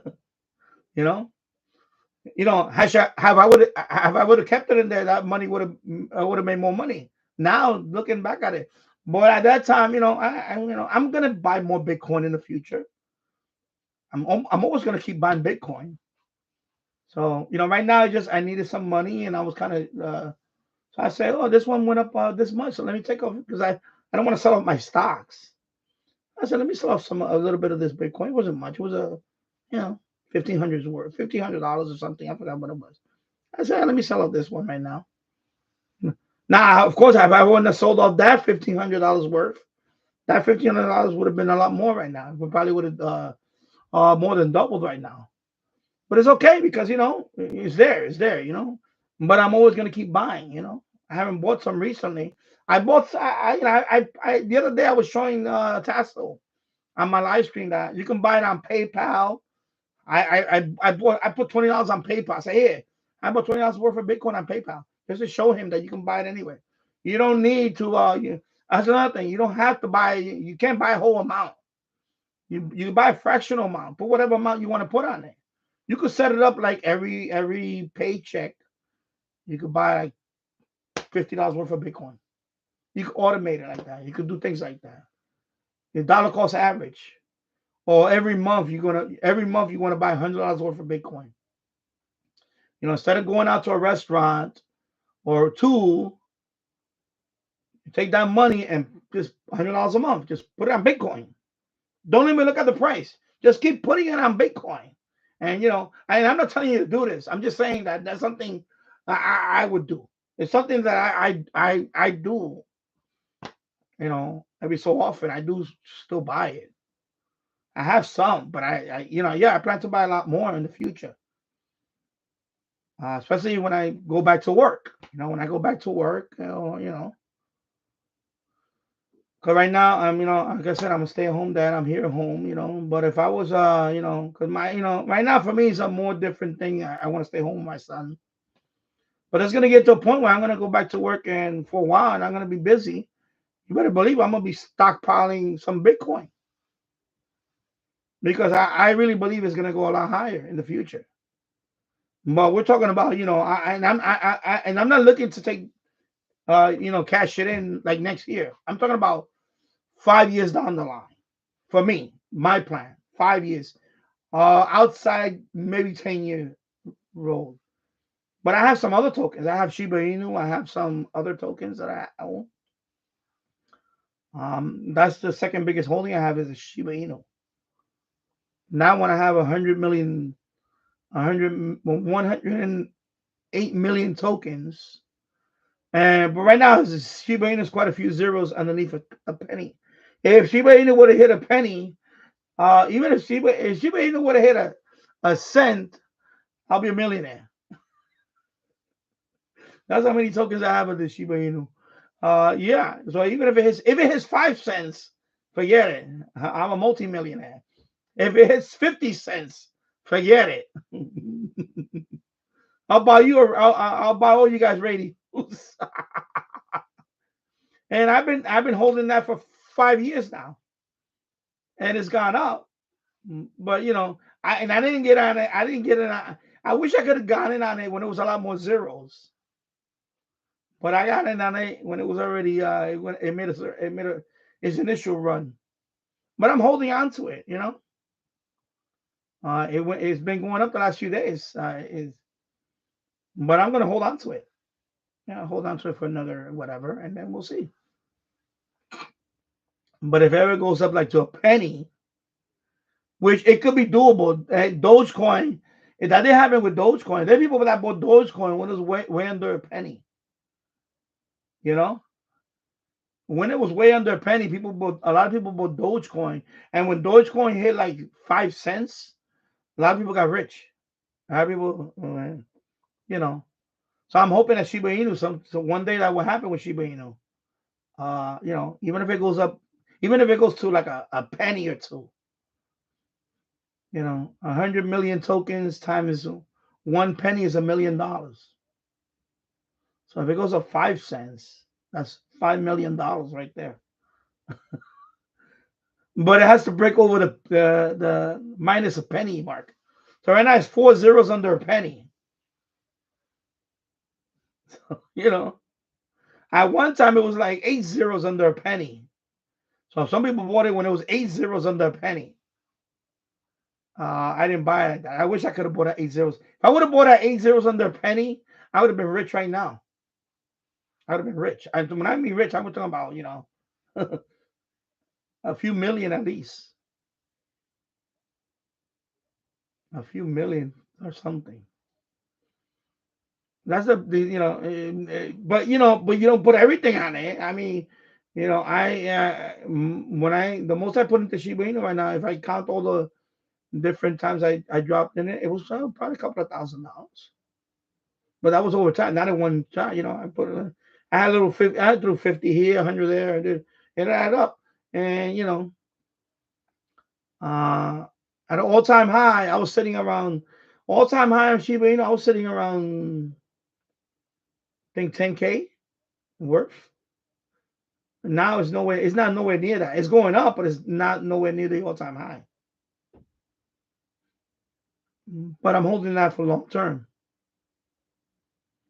because it is the 11th most popular coin on CoinGecko. So it broke the top 100. I mean, top 10. It broke the top 10. It did pass Dogecoin at one time, a couple of years ago. 3 years ago, it did pass Dogecoin briefly. But Dogecoin, I think, is number 8 or number 9 in terms of market worth.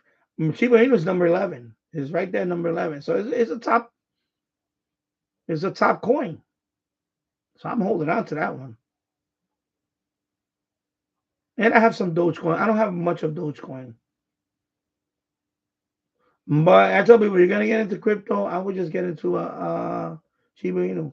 I think I'm gonna log off now because I'm getting to that point where it's 2:21, and I'm not gonna do much on the video anymore because I wanna get ready to pick up my son, and then I gotta put together this chair later on. I got a brand new chair for my son on Amazon. I gotta put it. So I'm gonna have to. That one I'm gonna make a video on it, how to assemble that chair. So I gotta charge my phone, and I'm gonna be shooting that. That's gonna take about an hour or so. And I'm gonna upload that one probably tonight on Danny's product reviews. So anyway, so check out my other channels. Subscribe to them all if you can. That would be splendid. Anyway, Danny Finance, Different Gear TV. I may do a live stream on that soon because I want to talk about this recent run up on not only Bitcoin but all the crypto. Every crypto is doing well right now. I can show you. I'll show you real quick. Right here. Let me go open up this tab. Yeah, I have chat. I have. When you go to the bottom of my page, you'll see all my channels. I have a total of about 14 channels. So not the no, I'm gonna do that. I don't want to show that portfolio. I wanted to go to the main page. Okay, top 10. Here we go. So see, Bitcoin is right there. Let me go like that. Because right now this glare is really messing up. So you see, yeah, so all those are my channels. So Bitcoin right now is at 90. Oh, it went down. It's at 90 now. It was at 93. It spiked up. Right now it's at 90. So you see Ethereum is at 3,194. That's the second biggest token. Of course, right now the all-time high, I believe, for Ethereum was 4,000. So it's nowhere near that one yet. This one is very popular now. Solana is a very popular token. BNB, I have some BNB. I pretty much sold all my BNB. I'm done with BNB. Dogecoin right now is at 3 cents. All-time high for Dogecoin was 50 cents, I believe. But it's, it's going back up. And then XRP is another one that people like. And then Cardano is another one that people like. And then right here, Shiba Inu. So it's 4 zeros under a penny. That Shiba Inu, they rank number 12 now. So Tron is making a run. Tron, TRX, 17 cents. You can see how it looks there. It really took off right here. Went straight up. So Tron is on a roll right now. I don't own any Tron. I don't plan to own any Tron, but So these are other tokens, a whole bunch of them. So, this is a website. There's websites like this where it tells you all the top 10 I mean, top 100 tokens and all that. And there's a lot of, you could look up each one. It'll tell you the, what's the market cap for them and so on. Yeah, so they're all there. So yeah, when you scroll down to my channel on my homepage, on the home portion of the right there, you got Danny Finance. I got Danny Retro Game. I need to go on that one and do a live stream again. I play games on that one. I play old games. All types of retro games. Nintendo Genesis, Super Nintendo, Amiga, Commodore. I play all those things in there.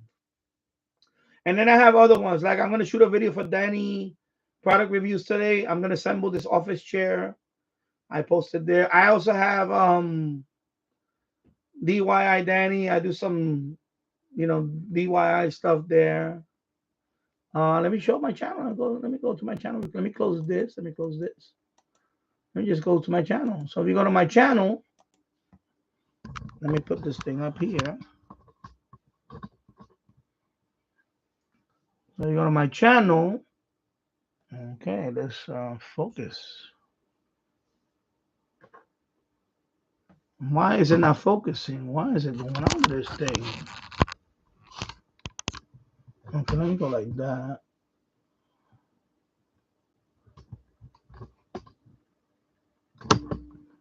Oh my God, are you kidding me? Okay, I'm just gonna, let me just darken this and then I'll do that and see what happens. Anyway, it'll come back. Let me just scroll down to the bottom. Are you serious? All right, I'm gonna hold it and then I'm gonna just put it right here. And then, oh my God, are you fucking kidding me with this camera?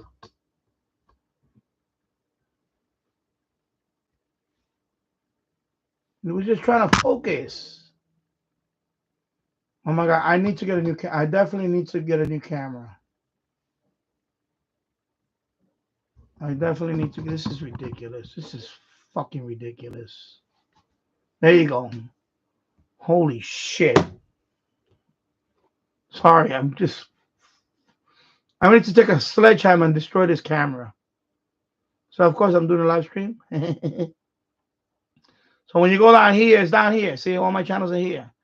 Danny Retro. Oh, so Danny Retro Gaming is at 1,240. Danny Finance went over the 1,000 mark. And then I got product reviews. I got Danny's diecast collection. That's the I need to do. I have a whole bunch of videos that I have to do for this one. I have I collect diecast like Hot Wheels and Matchbox, model airplanes, the diecast planes and all that, military. So I like all these other stuff.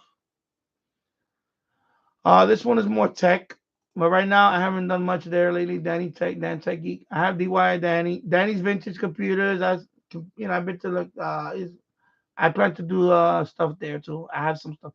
The Air Space Channel right now. I went to a thing in Virginia and I have posted a whole bunch of aircraft from museums. Danny shows anything goes. I talk about topics there. Danny Rail Fan, that is railroad. I film railroad stuff there too. Danny's Dumpster Find, that's anything that I find in the trash. So, I have 3 videos there right now. These are stuff that I found in the trash, TVs and anything I find in the trash, I talk about it there and show it. So let me see what is the one I wanted to show real quick. So Danny's diecast is, for example, I was looking at it today. You see, I talk about, I have these models and that I buy and I open them up, unbox them, talk about them. So you see, like you see some of the planes I have here. So I talk about them there. So right now, this one is, I didn't know, I was looking at it, it's 12,000 views. American Airlines Boeing 777 diecast model. So I talk about these things. I unbox some of them. I do unboxing, and then I talk about the aircraft itself. Maybe I talk about the history of it or whatever. Yeah, I have other channels that I go to. Of course, those are not monetized or anything, but it's okay. You know, they're just. Sometimes I want to take a break, or I don't want to be on this channel all the time. Excuse me. I go to my other channels too. So Danny Finance. I see Danny Finance. And last video I made was about gold. I bought gold and silver, and I was showing it here a month ago. Yeah, but they're not selling that one. I'm gonna look around for it, but they don't sell that one. AliExpress doesn't sell that. I wish they did, but they don't sell it. Anyway, so these are last live streams that I did right here. You know, so this is gold and silver.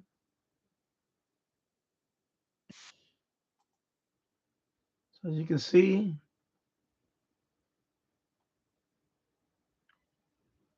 and of course people comment and all that. So I get quite a few. I get quite a few visitors on this one. So I'm showing the gold and stuff like that I bought recently. I have a few more, and I need to unbox that and show that. So yeah, you can sub to all my channels. That would be great. I know Tasso, he subbed to all my channel, a few people. And when I do a live stream, I make the mods also and all that. And of course, you know, those channels when I'm on live stream, it's only a couple of people. But it's okay, you know, it's you know, I enjoy these channels, you know. Yeah, I thought about doing all in one channel, but I don't want to do that. I like this. This is a radio channel, and that's my money channel. I talk about money there. I talk about stocks. I talk about gold. I talk about crypto. I talk about all that in there. You know. So yeah. So it's listen, these are all my videos on this one, all crypto stuff and all that. So yeah. So right now I have 1, 2, 3, 4, 5, 5, 10. And let me see. So right now I have 12. I have 14 channels. 14 Danny's watch collection. I'm gonna start uploading videos on that one. Because I collect watches. So you know I just started collecting watches. I have watches I have for a few years, but and I also have a baseball card one. I made a video almost last year. Model train one I have here. I plan to do that one soon. I'm gonna start setting up my model train layout. So I'm gonna go through that whole thing here, how to build a table. I do have model trains already on containers. I want to set up a model train layout. That's another hobby that I really want to get back into. Thank you. I appreciate it. You subscribe to thank you. I really appreciate it. You know, so I have the model train, the airspace channel. That's see, I went to airspace museums. So hey, there's a space shuttle when I was in Virginia. I have World War II aircraft here. These are real aircraft that are museums that I went to. Of course, my son is there too on that one. So you see, these are all military. If you're into military aircraft and all that, military aircraft.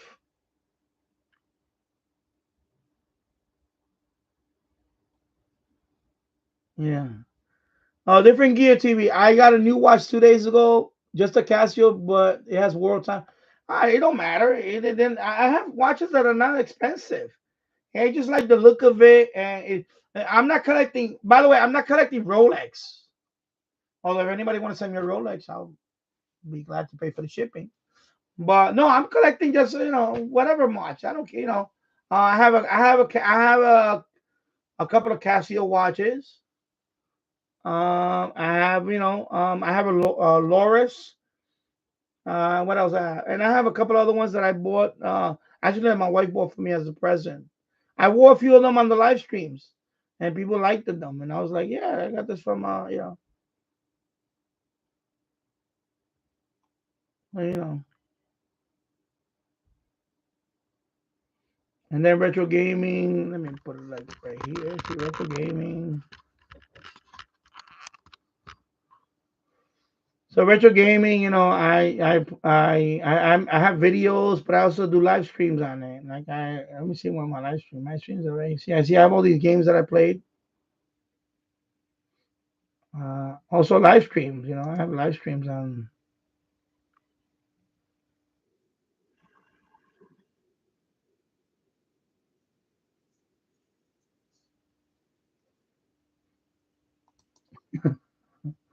So you see, so you know, I play live stream. I'm in a little box, and this is a game I'm playing. Of course, Tasso usually is in there, and it's Married to the Extra sometimes, and so this is like you know when I live stream retro gaming. So I have other channels that I I can't be on every channel all the time because it's just so many hours in a day. But sometimes I like I know I'm is this one has been about 2 months now. So I'm kind of due to go back into these ones, start making videos and go there. So you know, I have to rotate. You know, so many. You know, but I'm definitely itching to play some games now. So I'm itching to play some games. Hello, the Jim's Radio Check. Yeah, I'm about to leave in a bit. I've been on for what 3 hours and 32 minutes now. So I'm just talking about some channels that you know anybody want to sign up on. So that's Danny Retro Gaming. And as you can see, I got the funny looking avatar there, whatever. Somebody made this banner for me. So that's Danny Retro Gaming. And then, of course, I got Danny Rail Fan. I do railroad stuff. I film, you know, trains and different trains. And, you know, this is when, you know, CSX train when I was in Wisconsin. Of course, this LA Metro. My brother, when he was in California, he took this video for me. No, I have some, you know, different train stuff. Not that many, but you know, I'm sorry. Eventually, when I start working in, if I start working in New York City, I'll start doing subway videos, New York City subway and all that. Right now, I haven't been in New York City in quite a bit, but I plan to, you know, right now, you know, because I like trains, so I got videos on that. Product reviews. This is my product review channel. Last video I posted here was 5 months ago about the shredder. I was shredding some wood outside.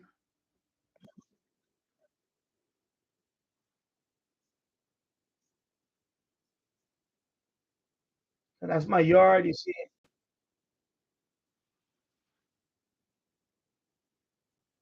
So this is so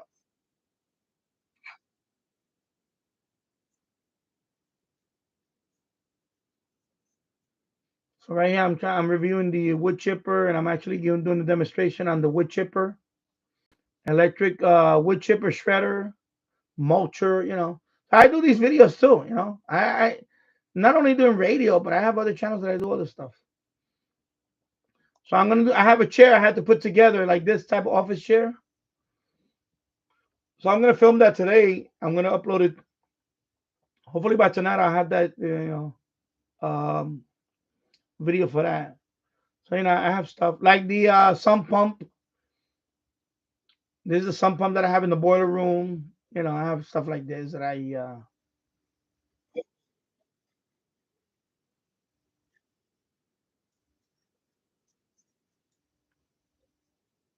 I'm showing the.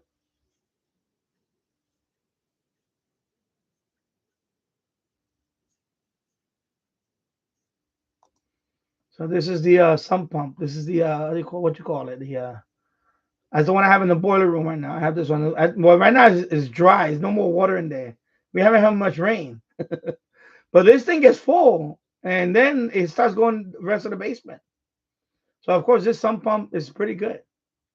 I have videos like this. These are videos like everybody. I get you know people like my videos and they say, "Wow, you know I really need that sump pump," and they ask me questions. There's people on all these channels that don't even go to my radio channel. They just come here and they pretty cool. You know, I that's why I tell people when you have a channel and you have a few other channels. I like Jim. Jim has and hello Jim. Jim's Radio Check has a diecast and a toy channel. That's pretty cool, you know. So he kind of inspired me to do the diecast one because I always wanted to do a diecast thing. So when I started watching Jim's diecast, I said, you know what, I'm gonna do my diecast collection thingy, but I'm gonna expand mine to model airplanes and all that. Yeah, same thing. I haven't done much on that channel lately, but I need to. Now that we're approaching winter time, I'm gonna post a few more. I have a whole bunch of stuff that I need to post. I got a few hauls. I've just been behind on it, but I'm gonna start doing them over the winter. I'll do a few. You know, have fun with those channels. You know, let me turn off this radio here because I'm about to step out. I'm looking at the time here. Okay, 2:40. So yeah, so definitely you know, check out my other channels and you know, I'm having fun with them. They're fun, you know, they're fun channels, you know, they're all fun channels.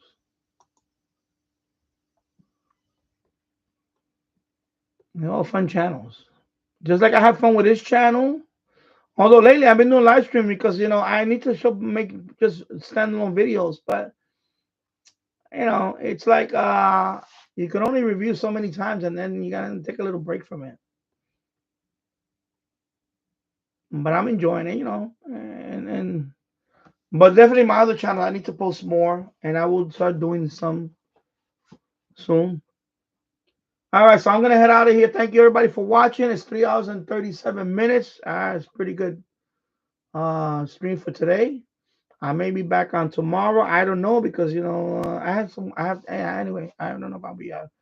I'll probably be back Friday. Tomorrow's Thursday. Maybe I'll be back Friday. I'll probably be back Friday instead because yeah, I have some work to do. I have some work to do today and tomorrow. Definitely tomorrow I have work to do. I gotta finish that kitchen. I put it off for a week. I have to finish the putting some joint compound and smoothing it out and all that. Finishing coat, they call it, finishing coat. All right, so anyway, enjoy the rest of the day, everybody. Have a good day. Take care. Bye-bye.